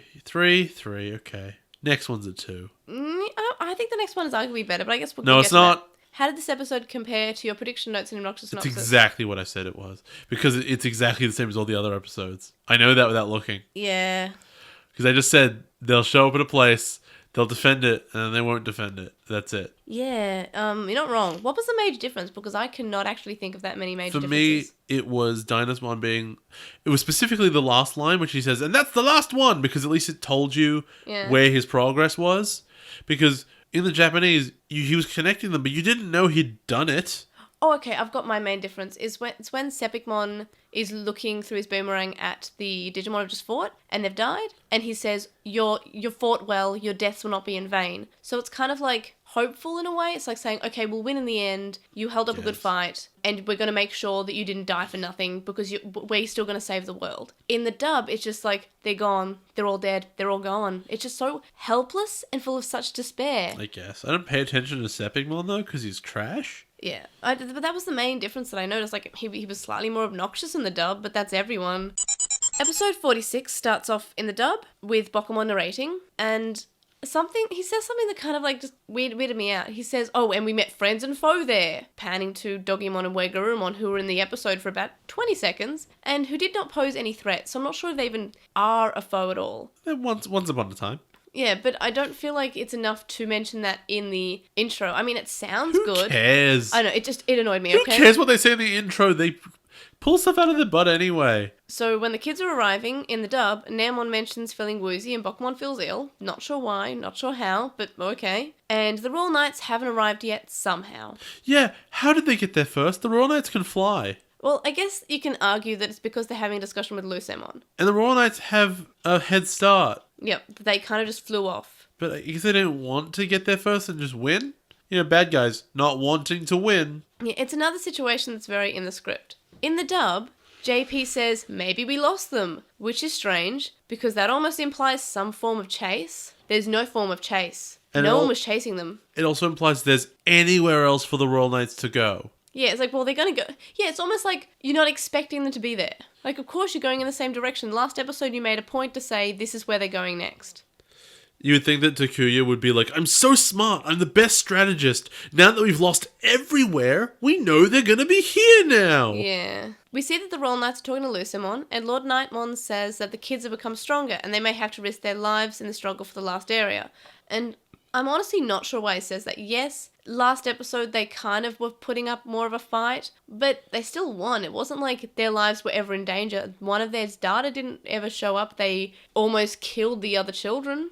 So you must be happy about the English change then, where they just said, the kids, they're all pathetic. No, the English dub I actually did prefer, but not for that reason, is that instead of basically fearing death, Crusadermon says that she will even die for Lucimon to come back, which I know kind of like defeats her purpose, because she does say, we're basically working with you so you can give us the way to the human world and get us there. So why would she be so faithful and loyal to Lucimon if that was her real goal? Yeah, it's like no mercenary ever says I'd die for the the person who's hiring them. No, they want the dollar. Yeah, exactly. That's the same thing that's happening here, and they're very unclear about their motivation. And It seems a very strange change in attitude in both versions, just like, oh, we're gonna die next time, I guess. Despite the kids having not shown to be any significant force or significant threat ever. Like, Lord Nightmon at one point even the last episode was able to take on 2 and was just like bashing them with the only 2. Yeah. It's not like they're even anymore. It's like they can take on both of their best guys. Also, I think you mentioned this last episode, so forgive me if I'm just treading over treaded ground already. Treading over spilled milk. Yeah, treading over spilled milk. In the last episode, I think we were talking about why don't the bad guys kill the humans when they have their spirits? Like while Fairymon is Fairymon and has Shutamon as well, then you can't form the fusion spirits. Yes. If you took any of those, like just 2, you only need to take 2. You need to take 1 from each. Yeah. You would not have the fusion spirit. Yes. Or even then, even if there's just 1 fusion spirit, all you have to do is steal one of those spirits. It can't happen. And they don't even try. Or how about when they had just won the fight against the fusion spirits and decided not to win? They beat them. They beat them in the first 2 fights they had. Yeah, no, and they just took the data and left. They beat them in every fight they've had effectively and said, well, we're done. I guess it shows them that they don't really care about beating the kids, but at this point, if they're saying, oh, we're worried we might die because of them, I feel like they should take any shots they could. And if they notice this in the last fight, when they effectively beat the kids, and didn't Koji de-digivolve when he jumped in the way to save Koichi? Yes. Kill him. Yeah. Step on him. Yeah. Break his Digivice. Yeah. You lose an ultimate. But no, Lord Nightmon just goes, okay. And also, just because killing them was not the objective, or just because they could win, they've killed dudes before. The Digimon they were fighting last episode they killed. The Digimon that are on their side they've killed. They don't care. Okay, but no, those were incidental. But like, it's not like beating someone was enough. They kill them all the time. These guys have immunity because they're main characters, and there's no actual danger to them, which is never more evident than the end of this episode. I hate this episode. It's the worst thing in Digimon. Yeah. And okay, I get that they don't want to kill their main characters because they're the main characters, and that's fine. But a good show should always give you a reason that the main character is alive. Yes. Like, the going to the moon part was okay. Like, that was fine. The Royal Knights thought they were dead, essentially. Like, they disappeared. The big attack hit them. They weren't there anymore. That was an okay reason for them not to go hunting for them. But to just leave them like, oh, we've won. Ha ha ha ha. Like, I don't know. It's annoying. More or less. Yeah. So, Lord Nightmon asks Lucimon if he'll still give them the key to the human world, and this is that he's promised. And Lucimon says yes. And Danasmon tells Lord Nightmon off for asking questions that he should already know the answer to. Like, of course he's going to keep his promise. In the dub, it's sort of like the same line, except Danasmon adds on that doubting will make her weak. The 50-50 here is Lucimon is lying and does not have the key to the human world, or Lucimon just eats the Royal Knights and was like, now I have that power. Yeah, I mean, that happened in, we've previously seen a lot of bad guys eat their lackeys. Malomyotismon ate the... Devil Ball. Ate the Devil Ball, and Venomyotismon... Malomyotismon ate Arukenimon and Mummymon. I thought I named it right. Yeah, no, sorry, I thought you were... Vamdemon ate Devil Ball. No, Venomyotismon ate Devil Ball. Yes. And Belial Vamdemon ate Arukenimon and Mummymon. Yeah. And in Adventure, the start of Adventure, Devimon ate Ogamon. Yes. And he became his knee. Or something. He became... He's part of his leg. He popped out of his leg at one point. It was strange. Yeah. Okay, so basically they head into the castle, and the kids head into Fanimon's castle, and there's a big library where the perspective of the books makes the books look as big as the kids' torsos. Yeah. It is clear when they're walking around the shelves they are not meant to be that big, so the art is just bad. Then Tailmon's Armor Evolution shows up, and he's like, hello kids. Yeah, and it's interesting to actually have an Armor Evolution that actually showed up in the show. So it's Nefertimon. No, it's lazy, because they have an Armor Evolution chart on the wall, and they've just been picking at random. I think it's like a pin the tail on the donkey deal, but it's pin the tail on the Armor Evolution. We're really lucky that Flame Dramon or whatever hasn't shown up. Flame Dramon, the fire of plot. Yeah, just randomly hasn't shown up. Look, I just really want Wormmon's Armor Evolution to show up because I think she's the cutest thing. I don't remember it. Okay, so Nefertimon says, hi, we don't know where the key is. And I definitely don't know where it is. Isn't this the plot of like season 5, I think, of Buffy the Vampire Slayer? Of I like, don't know. who's the key? Who's the key? Oh, it's my sister. I guess, vaguely. Spoilers for Buffy from 20 years Yeah, ago. for this show that's 20, yeah. So yeah, sorry if you haven't seen season 5 of So Buffy, but like I'm pretty sure if you wanted to see Buffy at this point, it's a great show.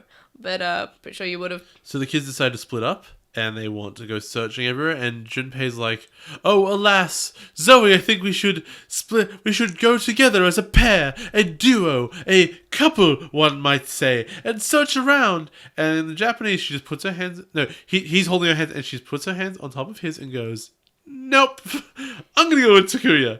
I And think it's a lot more subtle in the original, and I mean that's fine. no, she hard rejects him. No, because he says, "I think we should all split up," and she's like, "That's a great idea, Takuya. Let's go." Oh yeah, okay. It's less fun I mean, the way it's, you say it. it's a harder rejection, but like it's still like it's almost like kind of I don't know. It's subtle, but also hard in a way. Like it's No, it's the hardest rejection because you see her hands and you know what they mean, and that's enough. In the English, they add one thing, and that one thing is when Junpei goes, "We should go together, Zoe." So in the background, you hear Tommy go, "Well, who am I gonna go with?" So when she goes, "Oh, you go with Junpei, you go with Tommy," it's now Tommy's like, "Oh, okay, cool. Someone's gonna go with." It's his fault. yeah. It becomes he's the reason, not Zoe just being like, "I don't want to go with you." It's an excuse, and it's so much softer. And I want Junpei to feel the rejection, and you can see it on his face when he goes, "Blah, blah." Yeah, and then Tomoki asks if he's alright, and he's like, "I'm fine," and he does this like hysterically, I'm fine. yeah. Like, the animation style takes a bit of a change. It's kind of nice. And Junpei's face does it a lot this episode, where Junpei will just have a reaction that is cartoonish. A lot. And when I say cartoonish, I mean for an anime. Like, it goes the whole face that is impossible to make, eyes that don't make sense without I pupils. can make that face. Mouth that doesn't have any details, and, sparkly eyes. It's very cartoonish. Like, he basically becomes a Disney character in this point. Yeah. Or Looney Tunes character. So Koji and Koichi go off alone, and they go up these death stairs that look like they'll shatter and they'll all die at any moment. Yeah. And I forgot to mention before that Zoe actually, in the dub, says that Nefertimon's like a librarian, and Nefertimon says that she's right, because she's hopeless, basically. You know, librarians all hopeless. Yeah. And there's this, like, really weird moment in the original where they keep on panning to Nefertimon's silent face, and it seems really suspicious when they're talking about the key, and it's so strange. She does have a very evil face. No, but it's just so weird. They're talking about the key, and they keep on, like, panning to her face. I guess it's, like... That's foreshadowing! I know, I was about to say, it's their attempt at foreshadowing, but it's, like, it's not even... It's not good. How do you think they wrote the script when they had all that ham on their fists? Like, punch, punch, punch.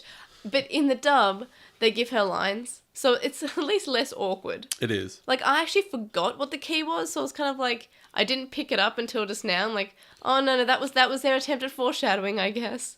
Yeah, I just thought it was really awkward. And the dub just put in lines because of how amazingly, horrendously awkward it was. So Koichi is just acting very sad, and Koji's trying to talk to him.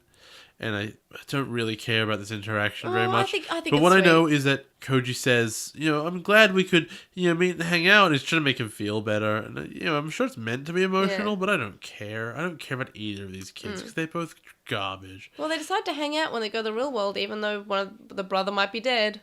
Yeah, he might be a ghost. Ooh, spoopy. A ghost in the shell. And then we see Tommy's hanging out with Junpei and some... Wait, sorry, I have a question. What is it? So, if he is a ghost Yes. and doesn't have a body, Then who was driving the car? no, does that make him ghost without a shell? That's a great noise to make in the microphone. Yeah. So Tommy's just a bit afraid by some falling books, and to cheer him up, Junpei's like, "I'll do some magic," and he pulls like a flower out of his sleeve, and Tommy's like, "Well, that's kind of cool."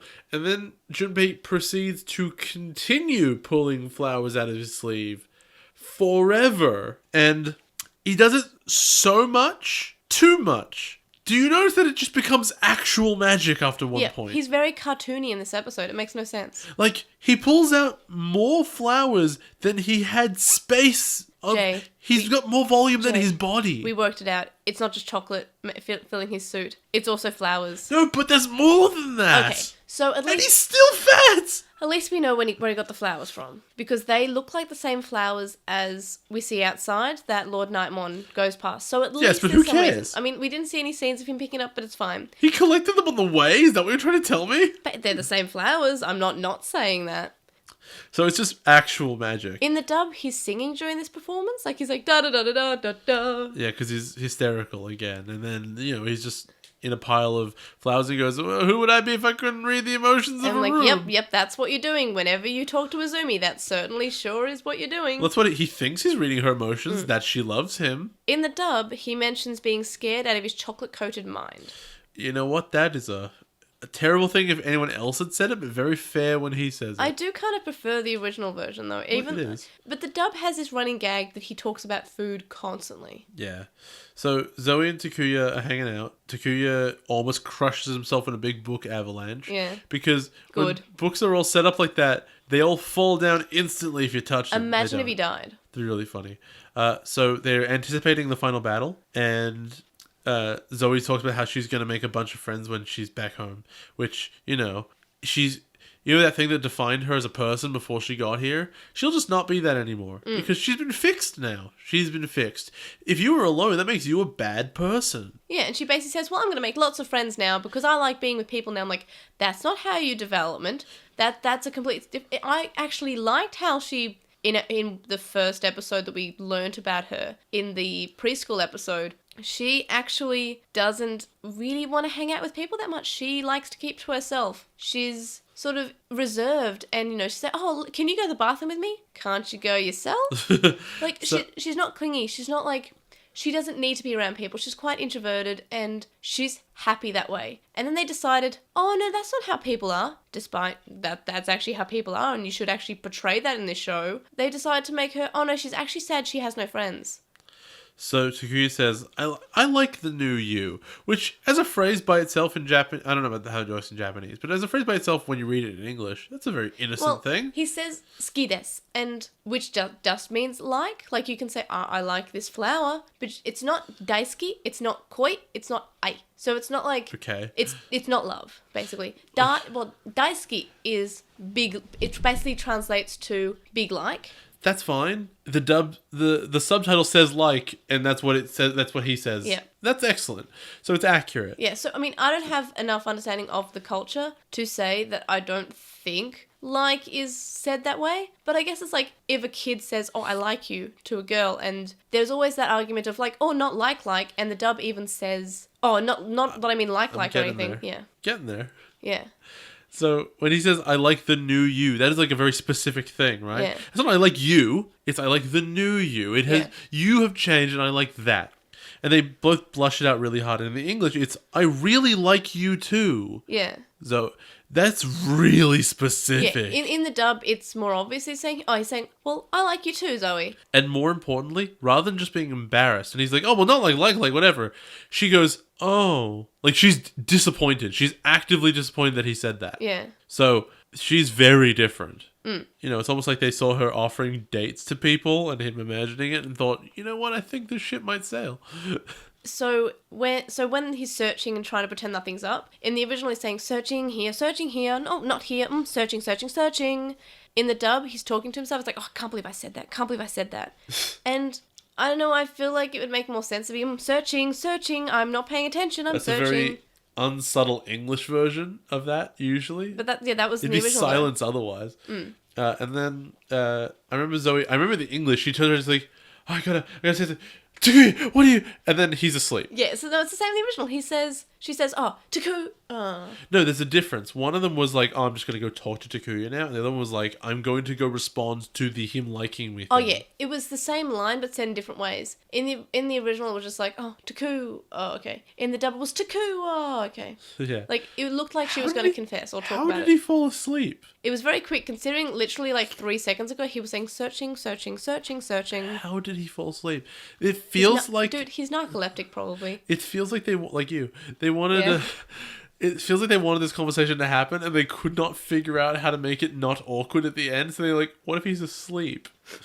How do we not let this ship sail, but at the same time fuel the fire? Yeah, let's feel this. All right, so we've got... The sun's coming up, and Pokemon and Nemon, who were keeping watch, I guess, wonder if the kids have found the key. What were they doing? Like, who are they watching? I guess... They're watching out for the Royal Knight. Come on, they're helping. Fine, They're yeah. small. In the Okay. dub, Pokemon and Nemon mention how it's too quiet. I'm like, I guess it's that sort of meme of saying it's quiet. Too quiet. Yeah. And Bachman asks Koichi, he's like, were you bothered by Lord Nightmon? And he's being kind of sensitive, which is rare. Pokemon's nice, though. No, Pokemon's nice, but he's not actually that smart, we've established. He's a bit dull. Yeah, but I like that he is the caring mum character, though. Yeah, the dad mom. Let him be a caring daddy mummy. No, it's just like, it's weird that he notices things that aren't in his book. I should And even then he notices them late. I should actually look at the word that he is calling himself with by daddy mummy, because I actually should know what that word is, because I think that'd be interesting. So then Lord Nightmon's flying through the petals and says, it's beautiful and it fits such a historic morning. And then in the dub, she says it's perfect to be bathed in beautiful waves of flowers on this day of destiny. So Lord Nightmon has like picked a flower at some point, and when they land, he like blows the flower. With no mouth. He doesn't have a mouth. Yeah, he has no mouth, but he must blow. Also, this is a bit odd, but have you noticed that the digital world from the outside, when it's got no landmass, looks like a mango? Ah. It's very, and it's weird because when you look below, when they're not in, when you get the space view, right, which is the 3D object, that looks like a mango. Okay. But if you look when just showing the kids in regular animation, it's purple. Okay, I offer you two things to say. One is a thing that I just remembered from university, is that we were learning about 3D modeling, but not with like a modeling tool. We were learning about 3D modeling by coding it. Yeah. In C#. Sure. It was interesting. It was like you could make generating terrains. It was pretty interesting. Okay. Anyway, so that was the first thing. And the second thing I have to offer you is a joke. Yes. Does that mean the digital world's man-going? What? No. It's going away because of mango? It's a joke. Anyway. You meant to laugh at jokes, Rowan. You're meant to. Sorry. There's a really funny bit the comedian was talking about, which is like, because it's when a joke is funny, laughter is instantaneous, and it is very lucky that laughter is such a human instinct that all cultures do it, and all cultures do it the same way, which is a joke is funny and it hits you and you laugh. It's a natural reaction. And the comedian goes, it must really suck to be a magician, because there is no natural response to magic. Yeah, it's kind of like, huh. And I just want to do it because it's in my head now. He proposes a sound that people would make, because like the sound of like a laughing crowd is really nice for a comedian. But what is the crowd noise? What is the noise the crowd makes when a magic trick is like, haha, and it's the big wow moment? What is it? What noise is it? Pachow. And the audience goes pachow. Everyone goes pachow. No, he proposes. Magic. That's awful. But But it's complete awe and shock, and they can't really work out. So it's really funny. I noticed by the fact you're laughing at it. So when he did that, I laughed, and I knew he was correct. I bet he referenced that after. So how much do we hate Frontier that we keep on going off topic? Jeez. So much. Never more than this time. Okay. So Lord Nightmon shows up and says that the kids will fall like the petals. In the dub, she says how the kids' bravery is admirable, but misguided, and it all reminds her of a fragile flower. So the other kids give up their spirits, which, again, why didn't Lord Nightmon try to kill the kids while they had their spirits? I would like to know. When was the last time we saw the other spirits used as, be there at all, or be used Village at all? of Beginnings. Yes. Wait, even then? Yes. What did we actually see Fairymon in that episode? Yeah, all of the spirits were... Well, Fairymon, I don't know, but... Oh, yeah, that's right. Yeah. All no, at the 10 end. were there. No, at the very end. Yeah, that was weird. So wouldn't it be beneficial, since the majority of the time we're not using them, would be to just leave the spirits with Takuya and Koji? Yes. In fact, they arrived there, the Takuya and Koji had them all. Yes. So the only reason you get them back is that you'd expect to run into danger when they split up. I guess, but it wasn't... Pokemon and Nemon were watching, and I don't know. I feel like them having their spirits is actually not only wasting them time when they have to do this scene, which, by the way, Lord Nightmon and Dynasmon should just attack during this point. They should. They just don't. it's weird. So Yeah, and no, what I was saying was, why don't the Royal Knights try to kill the kids before they give up their spirits so they can take the spirits and stop the fusion evolutions from happening if they're so worried about dying? because bad guys are stupid. Well, it's just not the worst thing that happens in this episode. It's not worth talking about because it's the same as all the time. The really uniquely bad one's right at the end. Yeah, and we'll get to it. We'll get to it. I'm so mad. So we have the kids are like, you'll never find the key. We couldn't even find it because, as we established last episode, no one knows where the key to Ophanimon's castle is. Not even the Royal Knights. That is exactly why we knew the Royal Knights would go to the Iceland, where they didn't know where the key would be. They had to smash the ground at random. We knew they would go to the Iceland because they do not know where the key to Ophanimon's castle is. No one knows where the key to Ophanimon's castle is. Yes, Royal Knights, you will not find. It's in her. Yeah. We know it's in that Digimon over there. We've always known. Darnasmon just kind of points and says, she's the key. And the kid's like, oh. Takuya must feel like the biggest idiot in the world. Yeah, no, but the thing is, none of the kids even thought to say, hey, maybe we should ask the Digimon who's here for no reason. They did. She said she did not know where the key ask was. if she's the key or try to work out if she's the key. No. Also, I'm pretty sure she was lying because when she knows was. she's the key, she's like, you should kill me. Like, how would you know that is a good idea to do with the key? Okay, we'll get to that in a bit because that's another separate confusing question. They established that Digimon are very rarely keys. In fact, this is the only time. This is why no one can find the key, because it's a Digimon and no one expects that. How did Darnasmon and Crusadermon know? I don't know. The answer could only be that Lucimon knew. Why didn't Patamon know? Because Patamon's a baby and only remembers stuff that's convenient. But Patamon can sense things, and so yeah, it's only convenient. Okay, so that was that. Mm-hmm. There's a lot of stupid crap surrounding that. Oh yeah. After thinking about this episode, there's a lot more stupid stuff that happens. They do beat up the kids and or Nefertimon. And Nefertimon says, kill me, that way they won't be able to get the data. Which is total nonsense. Because if you kill her, her data will come out and presumably the key is in there. Yes. So the kids would scan it, but what happens when it's scanned is that you kind of absorb the area. So maybe, again, most generous possible construction. I learned this recently, which is a very nice thing in debate, which is to take... There's all these abilities to gotcha your opponent. Like, you said something wrong, I'm going to jump on you. But just take the most generous construction of their argument and go, okay, you made fair points. If I were to do that here, there's an argument to be made that if you kill her and you take her data, instead of taking the land, you could choose to become the key. Yeah. Maybe. Probably not. Or, like, you'd have an egg that is the key. Yes. Maybe. But they don't do that. Mm-hmm. Instead, though she has advised them, this is the way to save the digital world, they say, no, we will fight. We've done this 6 times before. And definitely not lost. We've always not won. We've always not died. So they go and they try to fight. And to be fair... They tell her to run. She doesn't. Well, where's there to run to, honestly? Just fly off. Fly to the moon. Presumably I think we talked about this before. Aren't the keys, like, locked there? Because what would you... Yeah, we did talk about this. Because what if you took the key elsewhere? It was the red gem we were talking about. Like, what if you took that off out of the forest area? Okay, so they tell her to run, she doesn't, whatever. They get into this big fight. Lord Nightmon says that they should read more books so they can learn more beautiful words. Kurumon keeps ejecting all of his, like, engine parts every time he's in a fight. Where does he keep getting them? I'm not sure where they go or what happens to them. When he de-evolves, can you move them? Or they disappear? I think he just keeps on generating them. So they try to justify the last few episodes by the kids are having this Dragon Ball Z fight where they're doing like just exchanges of punches, and the bad guys are talking and being like, "Oh, damn humans always getting stronger after every fight. If only we'd killed you every time we won these fights. We don't, but if only." Erg. And I don't know if you noticed this. In English, there's no music. Yes. So it just sounds like they're talking over the sounds of slapping fish. Yes. It's quite awkward. It's the strangest thing. So Kaiser Greymon says that even if they can't win, they should still hold their own. In the dub, it's sort of like the same. He says, even if we can't beat them, maybe we can take them down with us. Which is a lot darker.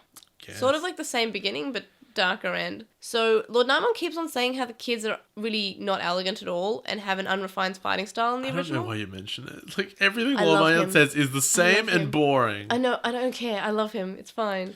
So then the purple death egg in the center of the world shoots out big rays of light. You're missing some things. Are they important? Yeah, I think so. But I think a lot of things. I mean, you skipped over the best part, which was with Lord Nightmon saying, "Oh, you should read books." That's not the best part. That's lame. But they remove it in the dub. She just mentions how she expected more elegance instead of asking them to read books, which she's holding a book in her hand. I don't know. It's the best line. Shut up. I love Lord Nightmon. We can fairly establish at this point that Lord Nightmon was never like a problem for being potentially gay. Which Lord Nightmon never does anything. I'm pretty sure they aren't relevant soon. I'm pretty sure this is the end of the Royal Knights arc because Lucimon's at the end of this. So I assume they die at the beginning of the next episode. can people who had thought that he was a gay stereotype please tell me why? I mean, I'm not a gay man, so I may have not been picking up on this, but he just seems very. It's not like you can be effeminate and not gay. Because here's the thing, right? He likes flowers and he calls things beautiful and elegant, but he's never hit on any of them. Yeah, I was told that he hits on people. Like the most he's done is when Koichi and Koichi had a moment. He said beautiful, but that was like the moment being beautiful. He's never like, "Oh, hey, big boy, how are you doing? Just get in my metal underwear." Like, he's never saying any of that. Yeah, and it's just. It just never got very. In fact, it's so not that. He's just really boring. But it's like that. It's the trope of the effeminate, attractive Bishonen guy with the rose. It's like, It's Tuxedo Mask. yeah, it's what it is. It's just an anime trope. I still don't think that he's gay, but I could be wrong. Could be, doesn't matter. I actually, yeah, his sexuality or gender or whatever doesn't care. I think he's a cool character. He talks about murdering That's a babies. bit It's much. fine. So No, I was still talking. so okay. So the knights ask the kids why they're human, but they're fighting to protect the digital world, which, I'm sorry, but I'm pretty sure that they ask them this once every 2 episodes, because I'm pretty sure we talk about this every week. And it was fine the first time. It was like a legitimate question. Like, of course they wouldn't know. They're asking, hey, why are you fighting for this species that's not your own? But now they've been doing it, like, I think this might be the 4th time it's happened. just get over it now. I'm done. I'm done with it. It's not like the kids haven't given answers. Yeah, it's like they give the same answer each time. It's not like the answer changes or anything. It's always, oh, because our spirits and souls are Digimon and we have the Digimon on our side and we're part Digimon now. And, it's our world too. It's always the same answer. In the dub, it's the same sort of thing. It's like, oh, it's our world and we're part Digimon. And that has consistently been the answer to the question that they've asked so much. And that, again, shows that each episode from the Royal Knight arc is the same episode. Same episode. 100%. Like, what you could do is you could take any one of these episodes and just have it once. You'd get the point. Mm-hmm. Royal Knights show up, eat some data, go away. So what's up with this purple death egg doing all like the big light show? And why hasn't he done this before? Yeah, and that just makes the kids lose. Okay, so he's been in this state since Trubimon was alive, right? Since the 10 legendary warriors beat him. Yeah, so before the show. Yes. Better question, why didn't he just do this when the kids first showed up? There's lots of really good questions surrounding Why this. didn't he do this when the kids were dead because of Trubimon or Duskmon or any of the bad guys he's ever fought when they've been unconscious? Why didn't he just do that as soon as they showed up before they had the spirits? Why didn't he just kill them as they showed up? Why didn't he just kill the train that they were on when they arrived? Oh. Well, I don't think this was an attack. It was just a big distraction. It hurt them. It devolved them. Oh my god. Okay, yeah, I forgot. If it devolves something, that means they're hurt. Yeah. If they have the dirty face, that means they're hurt. Okay. It's anime logic. So can I just cover this next bit briefly? Sure, I might skip stuff. I don't care. But I want to get I'm done. I the don't care. important parts because this is the worst thing in all of Digimon. I feel like we've been recording for like 4 hours at this point. I just want to get it done. Go. Okay, so keeping in mind they've been building up to this the whole season. Keeping in mind that Lucimon has been mentioned over and over and over again as pretty much God. Okay, he's the strongest Digimon of all time. Except for Impildramon. Except for Pilsdorf, of course. He is mentioned in all these legends. We know he's the most evil thing in the universe. We know that he requires the consumption of the entire world to resurrect him from the brink of, whatever prison he's in. We're aware of that. The Royal Knights finally take the last bit of data of the world. There is nothing left, and they dump it into the center of the planet, and that releases Lucemon from his prison. The kids, by the way, are standing on grey nothingness. The same grey nothingness that the Nightmon all fell through and died. Yeah. But the kids can stand on it, because reasons. Oh, no, this scene, when they're just standing in the grey nothingness, makes no sense. They're just standing there. They should not be standing there. And this is the first clue that the writers don't know what's happening. They don't know what to do. They knew they had to get to this point, but they didn't know what to do with themselves. So they've established this thing kills you, and these kids are standing there, and all of a sudden you as an audience are going, something's up. Something's up and this is not good. Lucemon shows up. Immediately Junpei goes, who's this child? Yeah, they've been hearing about Lucemon for so long. It is strange that they wouldn't say, this must be Lucemon. The Royal Knights have literally said, we work for Lucemon. They saw pictures of Lucemon in like the history in the museum and stuff. Or what about the time that Baronmon took them into the tunnel of prophecy That's or what whatever? I'm talking about. Yeah, it's not even on the walls as we saw at the start of the season. I'm pretty sure they straight up saw his face. And have you noticed that rather than sound like Izzy, now he sounds like Dante Bosco in the English? I think maybe someone said, hey, you're sounding a bit too much Izzy, but Please can change your you voice. try to change your voice a little bit? So, there's a whole discussion Also, about Lucemon saying that the world exists for him and it's his Yeah. thing and all Digimon are his and humans don't belong in his world. So, here we are. Here we are. He fires a giant laser at these unprotected children. It hits them directly. They all go, ah, oh, ah, and they fly off into the air. They've just been hit by the most evil Digimon that has ever existed. Into a full train. laser blast. They fly off unharmed, land on one train in the middle of... No, let me have this. You let me have No, you were this. yelling and it's hurting my ears. It requires it. But I have headphones on, Jay. I'll move back. You turn me down. Continue. They land on one train in the middle of nowhere, in the sky, and they land on top of it. It's a miracle shot. And the train's like, hi everyone, I was expecting you. It is probably the most plot convenient thing that's happened in this whole season, and that is saying a lot. So many plot convenient things have happened, but for them to just fall into the sky and then fall down, and then all of a sudden a train appears and just catches them. He didn't know that they were going to be there. He didn't know that Lucemon was going to fire the attack. If he was warned that that was going to happen, or if he was watching the whole thing, he should have said that. He wasn't. But even if he was warned, a train track necessitates where you're going to be, so he couldn't possibly know what their trajectory would be. Also, But- at one point, there's no train track. It's just in the sky. Just bye-bye. But that's even too far forward in the logic gap. How could they have survived? What part of this ultimate evil blast was not designed to kill them, but instead was just displacing them in space? Why would he have ever done that? Yeah. In fact, it's so stupid, the English has to address it. But wait, let's not even do that, because we're not done. Where does worst the part train go, happens. May? You tell me where the train It goes to the moon, which we have previously learned in the moon episode that you cannot go to or from unprotected because of the electromagnetic field, And they say there's no train tracks to the moon! which, by the way, would an electromagnetic field not work so well to a train? Okay, that sentence wasn't constructed well. I feel like it wouldn't work well with the train. As in I it don't would- think it would allow a train to go through it. If it essentially made Koji's data come out, it should do the same to a train or to anything. They do say without protection, but I'm pretty sure a Trailmon is still a Digimon. It's as much as a metal Digimon as Kendo Garurumon is. Yeah, it's weird because I think the show imagines it to be like the rocket ship and then just forgets that it's not a real train. Yeah, it's a Digimon. Because I wonder, they're never going to explain why the tracks don't have data that you can absorb. No. They're never going to explain No. that. And that's key to the show. Like, how do they build tracks? Why don't you just build a new digital world over the tracks? It is actually the most important thing in the show as to why the tracks are not affected. Because if the tracks were affected, the show couldn't function. The kids could never get anywhere.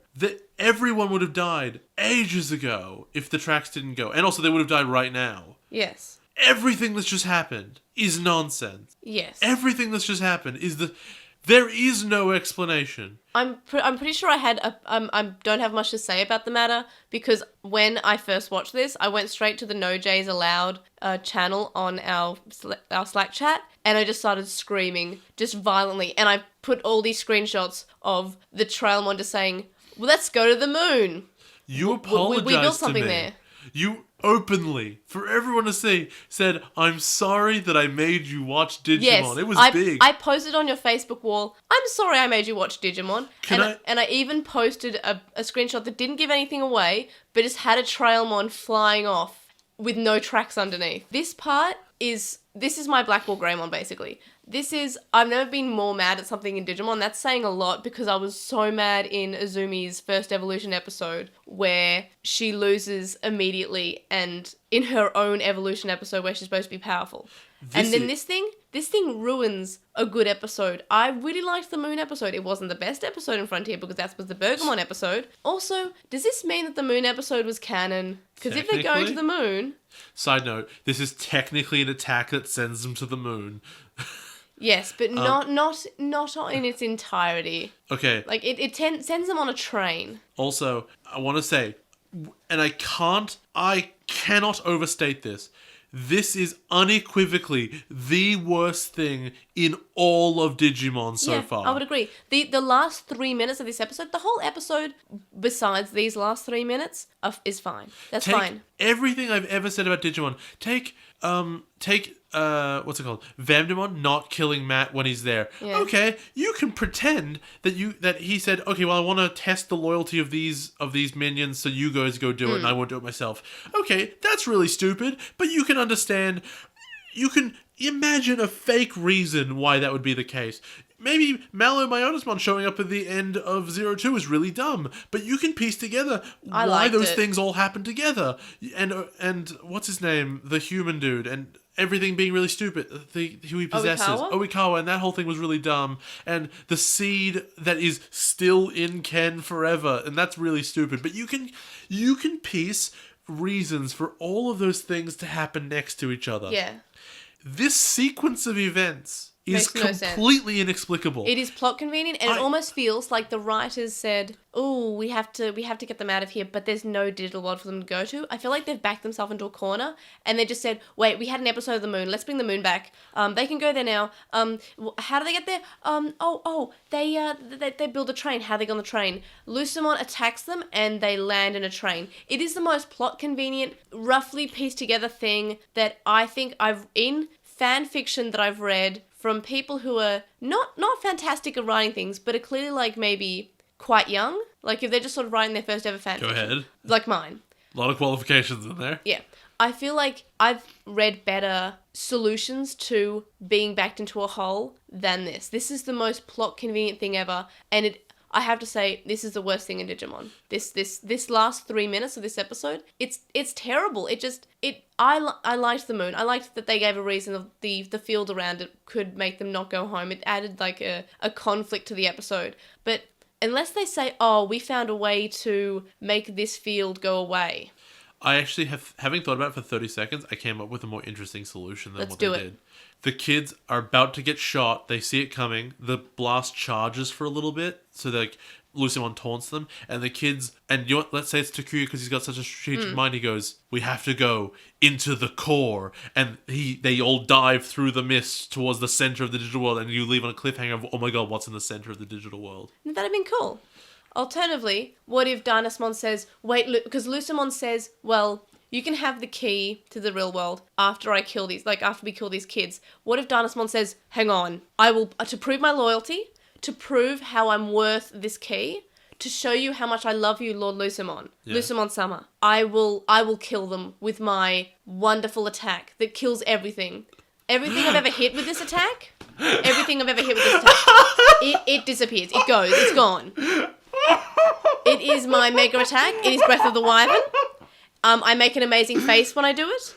It is incredible. It is unbelievable. It is fantastic. It is amazing. It's the best move. You'll love it. It's the best. Oh, you no, love it. I am doing Donald Trump. Oh, you love it. It's the best attack. It's the greatest attack. It will send them to China. No one's ever survived this attack. China is the moon. Not these guys. They died, but they came back. It doesn't matter. The whole moon thing. But wouldn't that be funny? Wouldn't that be amazing? That would be really funny. Dynasmon just says, I'm going to use my attack. But you could also see this happening, couldn't you? He's shown that he is, like, loyal to Lord Lucimon. Lord Lucimon says, I will give you this thing that you want after we kill the kids. It doesn't even need to be that. It'll just be, I'll give you after the kids, and then he just tells Dynasmon to do it. Like, you don't need to have him convince him at all. And that's what I expected to happen. I expected, Lucimon to say, okay, the kids aren't dead yet. So Lucimon tells the Royal Knights to kill the kids. And, Dynasmon says, I'll do it, raw! And Lord Nightmon says, no, not Breath of Wyvern, that's too strong. And then they go to the moon. Breath of Wyvern, the moon, teleporting moon for core to the story would be so funny. The thing is, I know that we probably would have complained, if we hadn't come up with this amazing headcanon, we probably would have complained that they've already done this whole, it teleports them to the moon, but it gives them an actual funny thing of like, why does he think it's so strong? No, we would have worked it out the second time. If we hadn't figured it out the first time, the second time we go, oh, that's just what it does. Yeah, and that would be probably good. And then the writers want them on the moon so badly, fine. You got I them. don't care. You got them on the moon, and you get like the Breath of the Wyvern attack. You know what the problem is? Yeah? There's no train tracks on that moon. Yeah, who cares? Who cares? There shouldn't be train tracks on the moon, because how do you get a train up there because of the field? Who cares? Dynasmon sends them to the moon. That would have been a better ending. That's I'm really less funny. mad. Less plot convenient. It was like, oh, there's a train there. Isn't that convenient? Wonderful. What do you think of this episode as someone who's new to Digimon? It's really awful. This is not, it's not good. I thought it was better than the previous episode, but It's having so bad. remembered it, the last 3 minutes make it worse than the previous episode. It's just, and I can't say it enough. You have to remember that this is episode 45, right? Yeah, 46? 46. 46. Lucimon has been built up this whole time. Yes. And it comes to this. Yes. When you build something up for a long time and it comes to this, it's meant to be awesome and special. And I've never seen anything more flaccid and terrible. And the thing is, he doesn't even kill the kids. Also, I thought of something else. But he tried. I just thought of something else would have been better. Yeah? He launches his big attack. Yeah. The kids fade into darkness. Yeah. Or, alternatively, Lucimon shows up and the kids fall. They fall to the center. Yeah. Then they wake up. They're on a platform. There's the Doom Train. Hey. And then they go to the real world. And they have to, like, they're sitting on the train like, we're going back to the real world. But the digital world's gone. Doom Train's not canon. And then maybe they have like a bit of time on the Doom Train where they don't have this stupid plot convenient thing doesn't happen, so they have extra time. And they're just thinking, we have to go back. So they, convince the Doom Train to take them back. And then, I don't know, the Doom Train puts them on the moon. I don't care. Anything's better than this. Quickly cover something. Yes. So when Lucimon hits them with the attack, in the Japanese, he just like, awesome, I won! Because he's an idiot. And he saw them all fly away onto a train and goes, well, good enough. Yeah. Which No, they're is alive. so stupid that the English, they have to change the line to be that, which he goes, not what I had in mind, but good enough. What did he have in mind? He said he wanted to kill the kids. He literally says, I want to kill the kids first. This doesn't kill the kids. They're still alive. They're going to the moon. How would his own attack be not what he had in mind? Also, why... Okay, I dub Digimon. This is my dub of Digimon. Lucimon turns around and is like, Royal Knights, why are there still train tracks? I told you to eat the entire digital world. Why are there train tracks? Oh, you see, we're allergic to nickel. Okay, that makes sense. You get it. Yeah, me too. But, All right, wait, move. yeah, I'm just... Okay, Obnoxious Synopsis, tell me. Oh my god, what did Oh, wait, I say? wait, before that, I want to finish this episode so badly because the last 3 minutes of episode 46 killed me. What rating did you give it?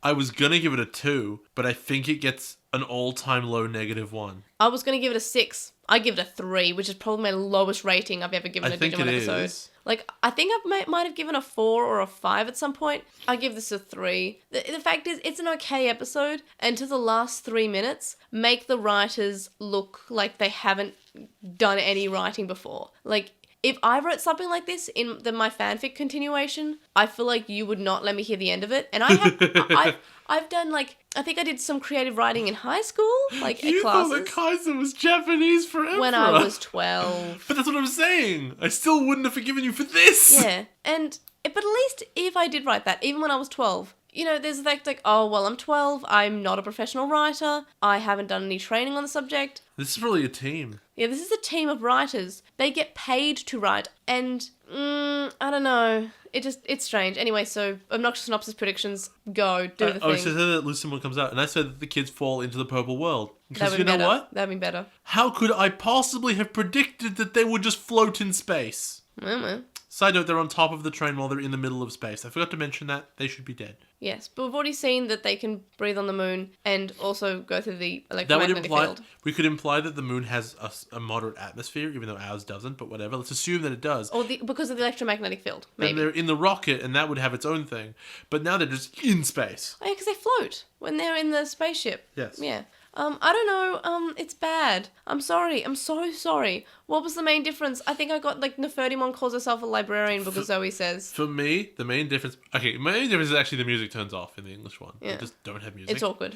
But if we want to do it with lines, it is the end when Lucimon has to admit that what he did was so stupid. Yeah. Well, I did hit them with my attack, and I don't know why they didn't die. They should have died. I can't figure it out why they didn't die. It's to say it. It's so dumb. It is dumb. This thing's dumb. So, in Obnoxious Synopsis, I asked you to list some things that you thought were the things that have set me the most out of all of Digimon I've ever watched. What's your list, and what do you think? Okay, is the so thing? foolishly, I thought you were, because I thought you said you would watch the first episode and then you were really mad. So something had happened in the first episode that had made you upset. So I was listing things there, and I watched the whole thing, and there was lots of stupid stuff, but I couldn't figure out what had made you upset. Yeah, all the stupid things that happened in the first episode were just stupid things that have happened in Frontier before, and they're on the same level. So I had made a list. Yeah. I made a fairly extensive list of all Go the things through I it. thought it could be. Yeah. And they're all from the first episode till the end. So this is my list. What did May hate so much? Was it that they were piecing the data together by hand instead of just downloading it? How did Junpei know that his plan would work? Was it that they're just downloading the data anyway after they established that you couldn't do it?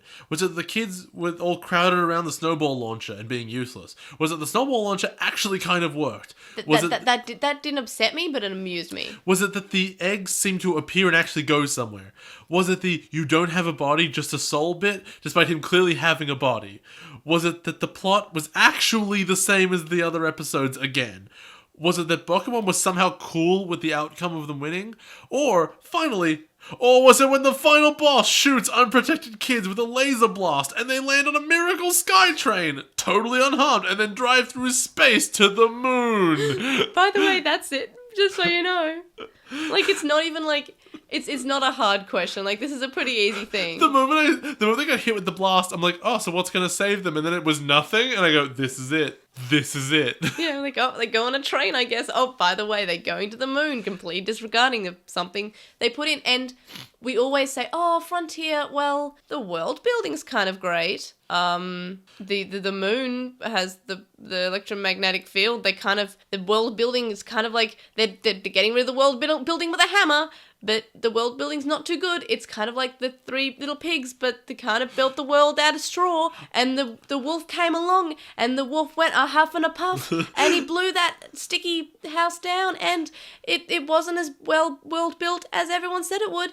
It looked like it was okay. It was the shape of a house, but the wolf came along, and sure enough, it was made out of straw, so of course it was going to fall down when he blew on it. It wasn't even glued together. It was kind of they were kind of little bits of straw that had forks in it, so they were kind of pieced together.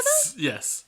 I can't think of a piece of television that I've seen, maybe in my life, that over the course of 3 minutes, in fact, no, technically over the course of 30 seconds, but over the course of 30 seconds, innumerable things continue to get worse. Because there's lots of stuff where something happens that is so dumb it ruins a show. Yes. That happens. That does happen sometimes.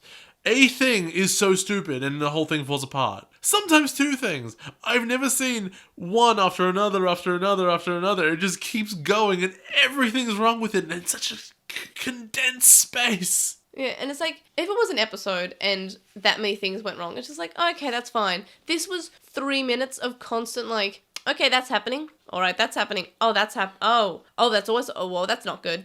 And it wasn't some random filler episode where if you cut it out, it doesn't matter, and just, who cares what happens in it? Because that was the Moon one was, right? The Moon one, silly things happen, but you can ignore them. How did Takuya get back in the rocket ship? It doesn't matter, right? Because it's a filler episode. This is what the big third act, something bad just happened to the kids. Yeah, this is a Pokemon showing up. This is Piedmon's been defeated. A Pokemon is the final boss. The kids have lost their crests.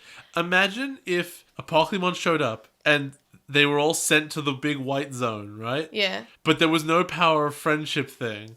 Instead, all their friends appeared in the zone, began crying over the kids all being dead, and then the kids ended up back on the digital world by themselves, and they had 3 cakes to share, and they said, well, we won. Yep. And you go, none of that made any sense, because it didn't. Yep. That's it. Yep. And the writers were like, problem solved! Yeah. Problem And solved! The kids don't have to do anything! I've always said, okay, Frontier is okay unless you think about it and then you find all these problems. This is a problem that is glaring. This isn't a problem you have to think about to find. It does get worse when you think about it, though. It gets funnier when you think about it, actually. Oh, But it's so bad. it's so glaring. Like, this is such a huge problem. I'm just like, okay. It's fine for people to like the season, but I would like to hear if anyone can defend this scene, because I'm open to finding a way to defend this scene. I was gonna say, and I meant to. I want to lay an open challenge. I think we both would. An open challenge to any listener who could send us what you think would be a semi-reasonable explanation for the turn of events that takes place from Lucimon waking up to the kids taking a train to the moon.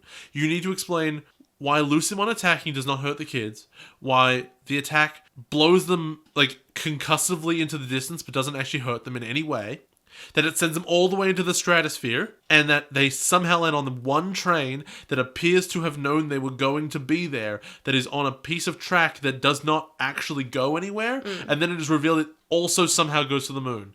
If you can justify that, that is my challenge to you. Yeah, 100%. Like, I'm all for this. Please, if you can fix this, do it, please. I Please want explain. to offer a prize. I can't work it out. So honestly, if you can do it, I will have a discussion with you about what we can give you as a prize, or what I can give you as a prize. What about we add them to the Slack chat or something if they're not a Patreon supporter? No, but if they're a patron, like, I want to see these things and we'll work through it. I honestly don't think any of you can, because I can't. It is pretty silly. There's nothing. There's no way. Yeah. This series of impossible events. I still think Dynasmon should have taken them to the moon. Yeah, and it would have been really funny. It would have been great. But it's inexplicable. This is the worst thing ever, and I want to stop doing this show. No, this is worse than BlackWarGreymon, because when we got to BlackWarGreymon, like, you did have the freak out, but it was... That was a different reason Yeah, entirely. it was I just like- hated him. Yeah, you hated him, but, like, the show wasn't amazing, but it was okay. Like, it didn't make you want to say, well, I can't watch this anymore. And also, like, I didn't hate on it. This part, how did I not freak out about this terrible writing when I was a kid? Because I'm not stupid, and I wasn't stupid when I was 14. Oh, alternatively, write in with what your impressions were when you first saw this. If you remember it, Yeah. if you saw this as a kid, if you saw it when you were older, importantly, especially if you like Frontier, tell us what went through your mind when you saw this scene. Because we've talked about this scene for about as long as an individual episode. Yes. It's unbelievable. And I've been thinking about this scene for a week, and I've been trying to think about how maybe I watched incorrectly. Maybe something not totally plot convenient happened. Something plot convenient did happen. And I'm just, for memory, when I first saw this, I think I just took the show's word for it, which is a problem a lot of the time when you're watching a show, is that you tend to take the writer's word for it. You kind of just go along with what they're saying. And I think that's what I did when I was 14, is I just sort of said, okay, I guess that's happening. Because maybe at 14 I didn't analyze shows. I didn't say, well, why is this happening? That's stupid. And maybe it's only now, but like, no, it is dumb. It contradicts things. It is plot convenient. It didn't, like, it could have been written in a better way that was amusing, or that was entertaining in some way, or that went into canon at all. I don't know. Oh, it's just, Anyway, so I noticed something that we haven't seen for a while. When was the last time we saw Slide Evolution? They're gone, and who cares? And when was the last time we saw Shotomon? It's just something I noticed when I was They're watching gone, this and episode. who cares? I also briefly want to talk about how I'm not sure if either of these episodes... The last episode wasn't filler. I'm trying to work out if episode 45 was filler. I think it was. 45 was not filler because... Wait, hold on, wait. 45 was the Iceland. Yes, it was. Yeah. It was once again Schrodinger's filler. But the problem is, 46 isn't filler. No, it is not. But they mentioned the moon. But yes. Does that mean the moon episode isn't filler? No, because if that moon episode didn't happen, this episode would make more sense. Okay, you're right. But I have no idea what happens the next episode. But if they go to the moon and they see Starmon and they reference that episode, does that mean that the moon episode wasn't canon? Because I can't remember what happens. There are multiple moons, though. They could be going to a different one. Oh, there are 3. Okay, I've solved it. They actually turned out they went to one of the other moons. But generally, when I heard the moon, they're going to the same. If there are Starmon and Because they say Bergamon, the moon. yeah, they say the moon like there's not 3 of them. And I guess I forgot that there were 3 moons. So I knew. maybe not all of them have the electromagnetic field. It still doesn't stop the Trailmon from picking them up being really ridiculous. Yeah. Is this the same train they called them from space? No, that was the mole. Okay. Pink one. Sure. This is the German one. He talks a lot more in the dub too, which is something I forgot to mention. You recognize it in German for sure. Yeah. Oh, Liebchens, get on my back. Mi Liebe, Mein Lieb. mein Lieb. Okay, so that's that. So now we're up to the final, presumably, Lucimon showdown arc. Thoughts and predictions? Do you have any? You predict it'll be over soon. All I want to say, and this should speak to itself, and none of this is predictions, none of this is thoughts. Well, it's thoughts, but we went back and forth on the question for the entire season. What's worse, 02 or Frontier? There is no longer a question. Yep, there's not. This is a league of its own for terribleness. Because it's not just this scene, right? This scene is the anvil that breaks the camel's back. That is the case. But 6 episodes, I think. 6 episodes of a filler arc in which every episode has the same plot. Yes. And I don't remember when we watched 02 ever getting this mad or emotional. Oh, I got angry at stuff. I mean, I got more emotional technically. We all saw it. At BlackWarGreymon, yes. However, I didn't have this point of reference, right? This point of reference of...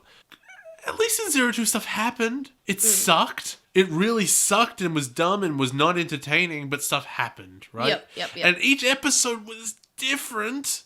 I can't believe that a stretch of any given stretch of episodes from 02 is arguably better than this stretch of episodes from Frontier because different stuff happens. That's it.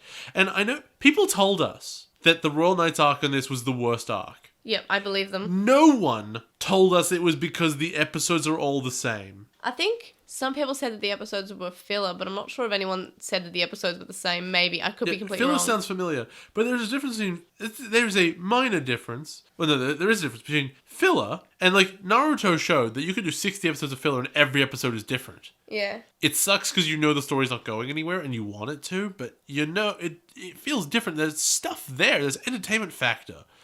Every episode of this one has been the same. So much so, I would posit that if you could condense 5 of these episodes into a montage. Yeah. And it would be more entertaining. And it would save you time and budget. Yeah, and have a shorter season, I guess. Have a shorter season. Or, add in some good episodes. Yeah, do that, ideally. Add in more filler, because there's not a lot of filler in this season compared to there's now. Yeah, there is. We can't just say a whole arc is filler. We can. Filler arcs exist. And again, one of these episodes is canon. Only one of them. Yeah. It doesn't matter which. Arguably the first one and the last one can be canon because then they add something. Yeah. The rest of the episodes could have been a montage. Because it doesn't matter if any of them happened, specifically. If one of them happened, then they all happened. Or how about if while they're on the moon, they spend so long on the moon, the Royal Knights just absorb all the data. I guess that's... we wouldn't have seen Gotsumon, and that would have been sad. We didn't see Flame Terminal, that would have been sad. They wouldn't see Lucimon at the end here? And then they come back and Lucimon's there. I don't know. I don't care. And the kids wouldn't be responsible for anything? What about Dynasmon does Breath of Wyvern and Lucimon's on the moon? I don't care. Also, it must be implied that either all the Digimon are on the moon, as in the trains went there immediately and not to a anyone's castle, or they're all dead. Yes. No one mentions it, of course. Yep. Okay, can we let's move on to the next bit. Screenshot of the week. Mine was Dynasmon's face when he realized Kaiser Greymon's a fire spirit. It's beautiful. I love him. I love his face. Mine is the train flying through the sky. That's it. Because it's what you want to do. You want to fly away from this series. It's so late. We've been doing this for so long. And I guess I'll just mention now. We survived a blackout. There was a blackout mid-recording, but we're recording on the mixer, and it saves directly to the SD card, so we lost nothing. And I was relieved. It was a big relief. So that was fun. And I also had to obviously check and verify that everything was still working. Everything was still working because I decided not to use the mixer with the batteries and plug it into the wall. And yeah, we had a power outage. It was fun. It lasted for 30 seconds. It was spoopy. So, Digimon introduced in this episode. Let's go. No, go away. Zanbamon. I don't remember. Griffamon. I don't remember. Terramon. I don't remember. Aedramon. I remember, but it's not introduced. I love him. Lucemon? Not introduced. Okay. And I guess on to Postmon Pat then. So for Postmon Pat this week, first up we'll do our weekly poll, and just before we do our weekly poll, I just want to say that Postmon Pat seemed a little lighter this week, which is probably good because we spent 40 minutes talking about the exact same topic. To be fair, the Royal Knights arc was doing the exact same topic for 9 episodes. So who's the real villain here? Certainly not Lucemon, who can't even hurt some children. The answer is Koji's father. Do you know who would have been more effective at hurting some children? I don't know, the moon? Oikawa, with no help. Yes. He was better at hurting children than the devil. Oh, he was Vamdemon. No. Imagine if he wasn't possessed by Vamdemon, he would still be more effective at hurting Jay, children. do you remember that time that Yamaki strangled a 10-year-old? I do. Who's Yamaki? Yamaki was in Tamers. He was the blonde guy with the sunglasses. I remember him, yeah. And he strangled Genra. More effective. Yeah, that was great. So for weekly poll this week, we only had one comment, and Jay will read it. And the question was, should Gotsumon have stayed with the children? And Chuckmon says yes. They also say that there's potential for some funny interactions at Takuyu's expense, since Koji and Gotsumon are similar, and they'd be best friends.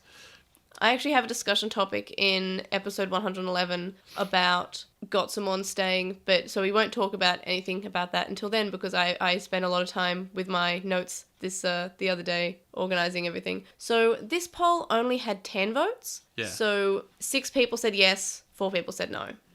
And onto the rest of Postmon Pat. And as I said, it's quite light. And I think that's probably because we also released our end of season discussion questions. So a lot of people spent time answering those. And of course, I won't be answering them or reading them out until episode 111, which is coming out July 15th, I think.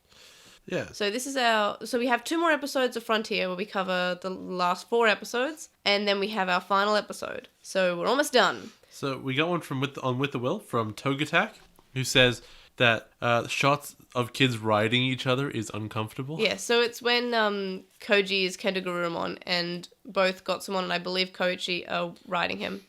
Yeah, Which is kind of weird. Like, they use each other as transportation. Like, Greymon and stuff will, like, carry people, so it's less weird. Yeah. We got one from Clank, who says that they're sort of miniaturized ranked Atmon episodes are the top 3 is the first one is the election results Hand of Evil approach.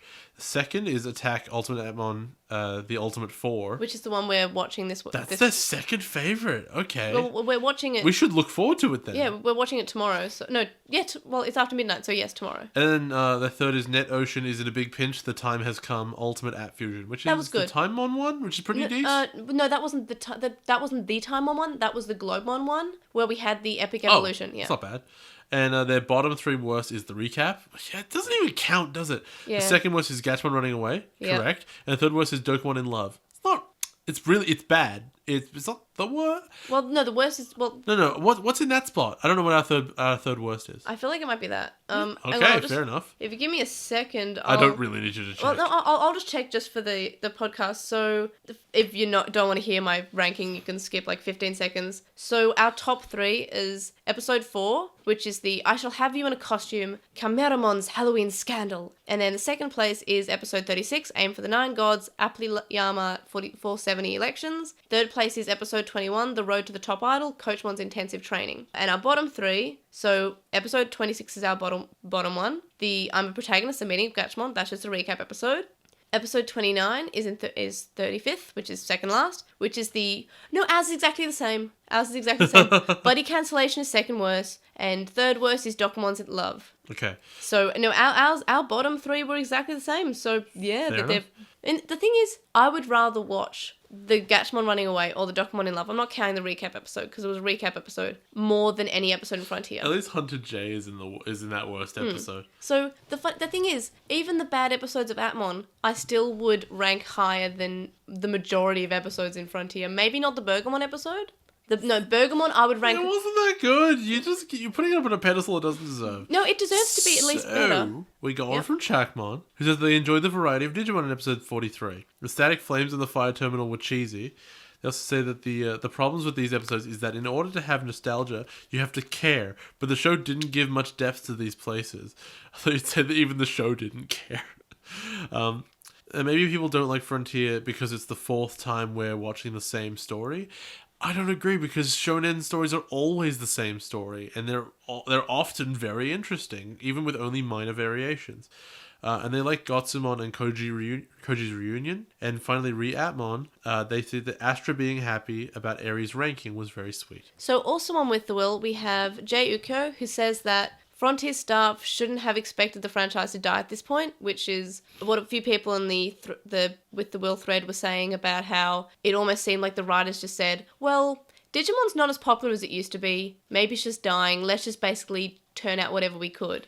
Yeah. Yeah. And then Frontier flopped hard, and Frontier's anime being lackluster pretty much sealed the deal. Not even the toys could save the anime at that point. Amusingly, the toy line continued without an anime to back it up for a few years. Which, yeah, it did. And it sort of does seem like the writers just said, well, Digimon's dead, but we're still being paid to write a show, so let's just crank out whatever ideas we could. And that's sad. Yeah. Because it's weird, because it's like they had a template where at the end it said the Royal Knights get the data, and they had to build towards it. Because they knew what was going to happen, right? So they couldn't think of anything clever to do at all. We got one on Tumblr from IRL Yuya, who says that they cried tears of joy in the latest Atmon episode when the other characters were crying. Me too. Good on you. Me too. Although, how latest? We don't know if that's the... No. I'm pretty sure that's the... Is that the Airy one, or is that the Ultimate 4? The airy one, the one that we saw. Okay. Yeah. And Mormon Nerd says Data Squad was the first season where they had all the episodes beforehand. As in the dub. Ah. Yeah, because, just so you know, Data Squad is the dub title. So Mormon Nerd is talking about the Data Squad. Data Squad is the dub version of Savers, season 5. So Mormon Nerd says that it was actually Jeff Nimoy's favorite season to work on, as Disney mostly let him do what he wanted. And like how in Adventure in 02, how he wasn't really given that much creativity. Most Digimon only evolved to Adult Champion in their natural lives before getting to Perfect and Ultimate Mega, and it was a rarity that Digimon reached these levels. That's what makes humans and Digimon partnerships so powerful, because they can help them reach a higher level. And this may be why higher levels don't guard the village of beginnings, because they aren't there. I still feel like they could have found someone stronger than an Armor, but that's fine. I feel like Swanmon was just... I don't know. I don't like Swanmon in that position. I prefer Lekmon, even though Lekmon's weaker. Swanmon has clearly pinned the tail on the Armor Evolution chart. Yeah. And finally, we got one from So With The Flow, who says... I love that name. Yeah, it's pretty sick. They say that my friend and I are the only ones in our group who love Digimon. We've been trying to convince the rest of our friends to watch it for years. So we love living vicariously through Jay's reluctant agreement to watch every episode with you. I guess that was directed right at you. Yeah. So that's it for Postmon Pat. As I said, it's pretty light. A lot of people were answering our end of season question, which is good. It gives us more to discuss in our final Frontier episode, where we can finally say goodbye to Frontier. Alright everybody, join us for the next episode of In Another World with My Smartphone. Wow, is that Atmon? Is that Atmon's alternative title? No, I think it's like they goes to a fantasy world, and the only thing that he's brought with... It's like in Gate, where there's a modern military, but there's one guy who just has a smartphone. I don't know. So good. I'm reading it off the title, but Yeah. it's a guess. The next episode is called When Nights Fall. Or The Royal Knights Fall and... The brothers Yain and Yangi. I hate you so much. Or Light and Darkness Are One. Koichi's Last Wish.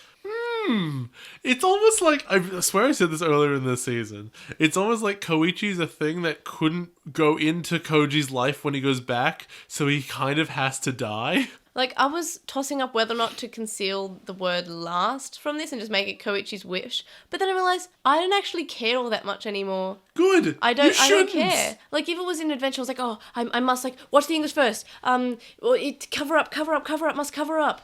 Now I'm just like, I don't care. There's nothing to care about. I don't care. Like, I'm beyond, like, I feel really bad. Like, and please, if you like Frontier, like, you do that. You enjoy Frontier, that's fine. I'm done with it. I'm good. I'm ready for Savers. I'm worried that Jay won't like Savers. I'm hoping that he does, because I love Savers, but, like, please like Savers. Knowing what we know now, because there's a lot of things political debate's a lot like this, right? Political debate is a situation where you often feel like you are absolutely correct, but the other person feels like they're absolutely correct. And you Yeah. both have information, and it's like 50-50 a lot of the time. Yes. That's how it is. Sometimes issues go one way or the other, but you will feel really, really convinced one way. And that's a lot about shows you like. In shows, people like, I like this thing about it, right? People like Dexter for this reason, and people didn't like it for this reason, and and it goes like that. Didn't like the ending. Opinions are one way or the other. Ending was Garbo. In this case, I understood. People like Frontier, they have nostalgia, they might like it for this reason, they might like it for that reason. People justified it all the way through the season. Knowing what I know now of a scene that I think is indefensible and that is so crucial to the entire show, there is no hiding that. That's a pillar of the show. And if that goes away, if the... You call that the first climax. They just revealed the big villain. It's a big thing. That is untenable. It doesn't work. I would really like to know again. And I know I don't want to badger people, but I would also just like to... I would like to hear the discussion of how this fits into a universe where someone likes the show. Well, as we've said, like, the people who said that Frontier were their favourite or second favourite seasons hate this arc. But it's one thing about hating the arc, right? Maybe it can't be defended. But also, like, it's this part which affects it's not just the arc, because the arc you can remove, it's filler, who cares? This part's different, and I don't know where to be with that. It'd be like if Attack on Titan, like, did the thing from Signs, which is, oh, we've been fighting the Titans the whole time and it's really dark and we don't know what to do, and it turns out they were like weak to water. Like, it was something super dumb that no one had ever tried. And it doesn't make any sense because they've also been in rain earlier in the season and it didn't do anything. Like, imagine if it was something that stupid. That is not what happens in Attack on Titan, by the way. I hear that the mystery in that is both very, very clever and is handled very well, and you should watch it. I've really enjoyed it so far. I'm done. I guess we're done. Weekly Wonders.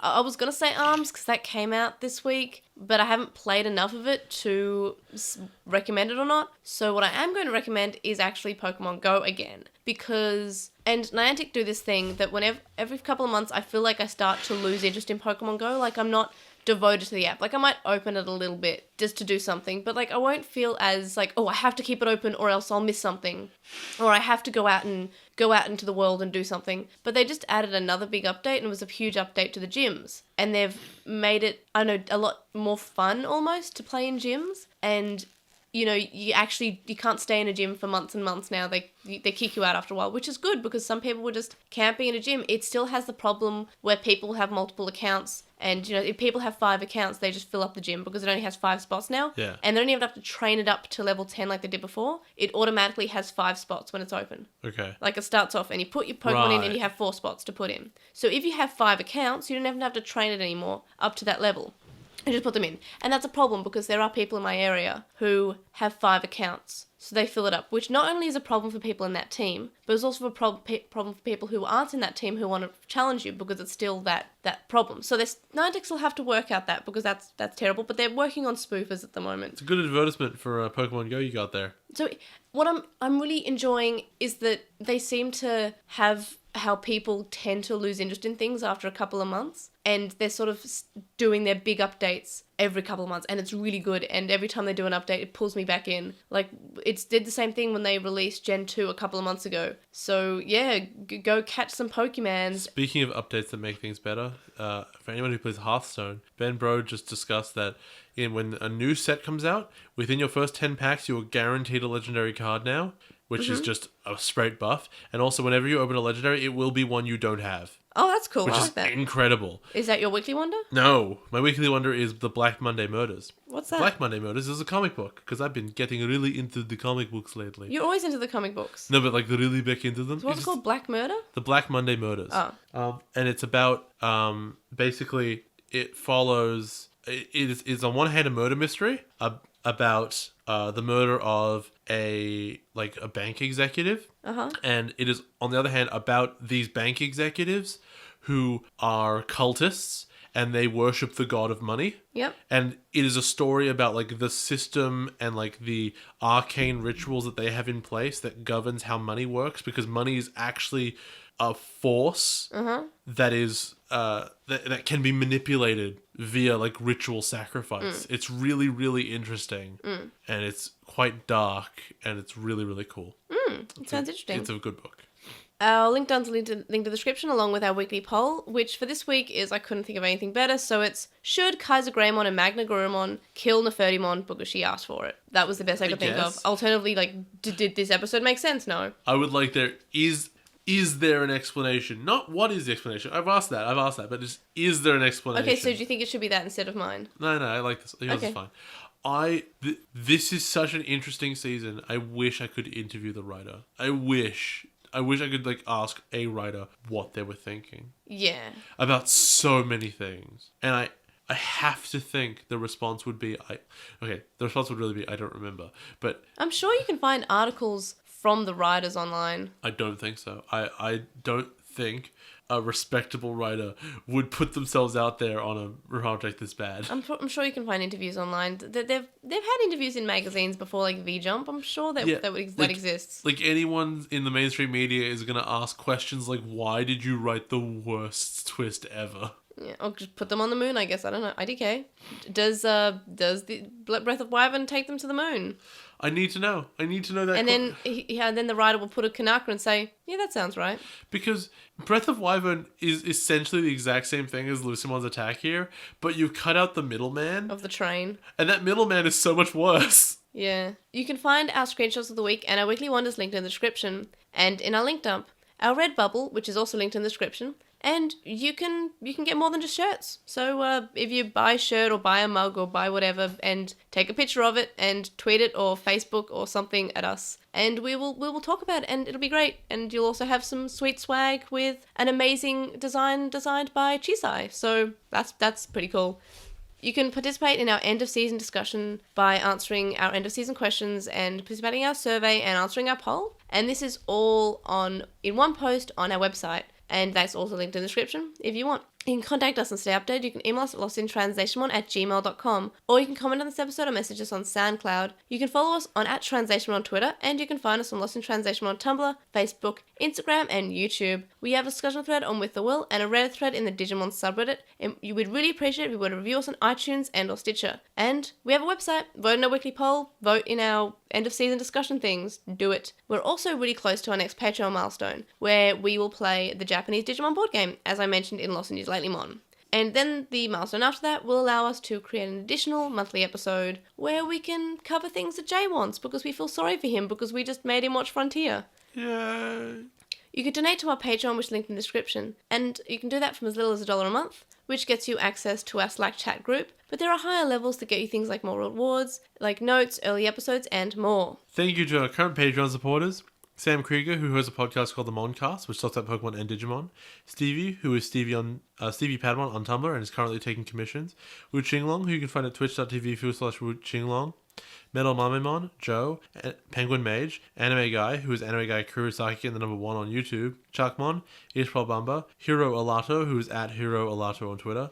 Jason Morosky, Ryuchi, who's Frost Miragic on Archive of Our Own, Stephen Reese, who's at WildWing64 on Twitter, Kaidawashi, Mac, Noam, Riku, Red and Garen from the Versus podcast, which you can find on SoundCloud, Shisai, you can follow at Shisai236 on Tumblr, Corey, Kyle, Delady Bugman, whose anime blog you can read at bagupuraga.wordpress.com, Small Wolfie, who is on Tapastic as Small Wolfie and has a comic called Eden of Melancholy, Tom, Glitchgoat, Azra McCool, Nicholas, and Matthew. You can also make a one-off donation on PayPal, which you can find linked in the description. It's paypal.me/Edgemon. Make sure to let us know it's for the podcast, and we'll see you guys next time. Bye!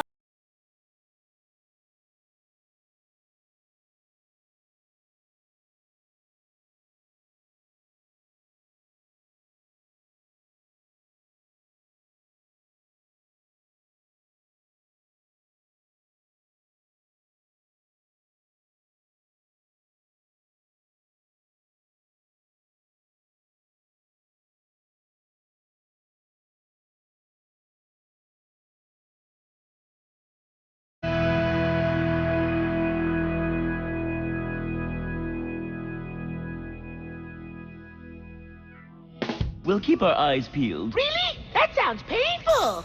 Sounds painful. Sounds painful. Sounds painful. Sounds painful. Sounds painful. Sounds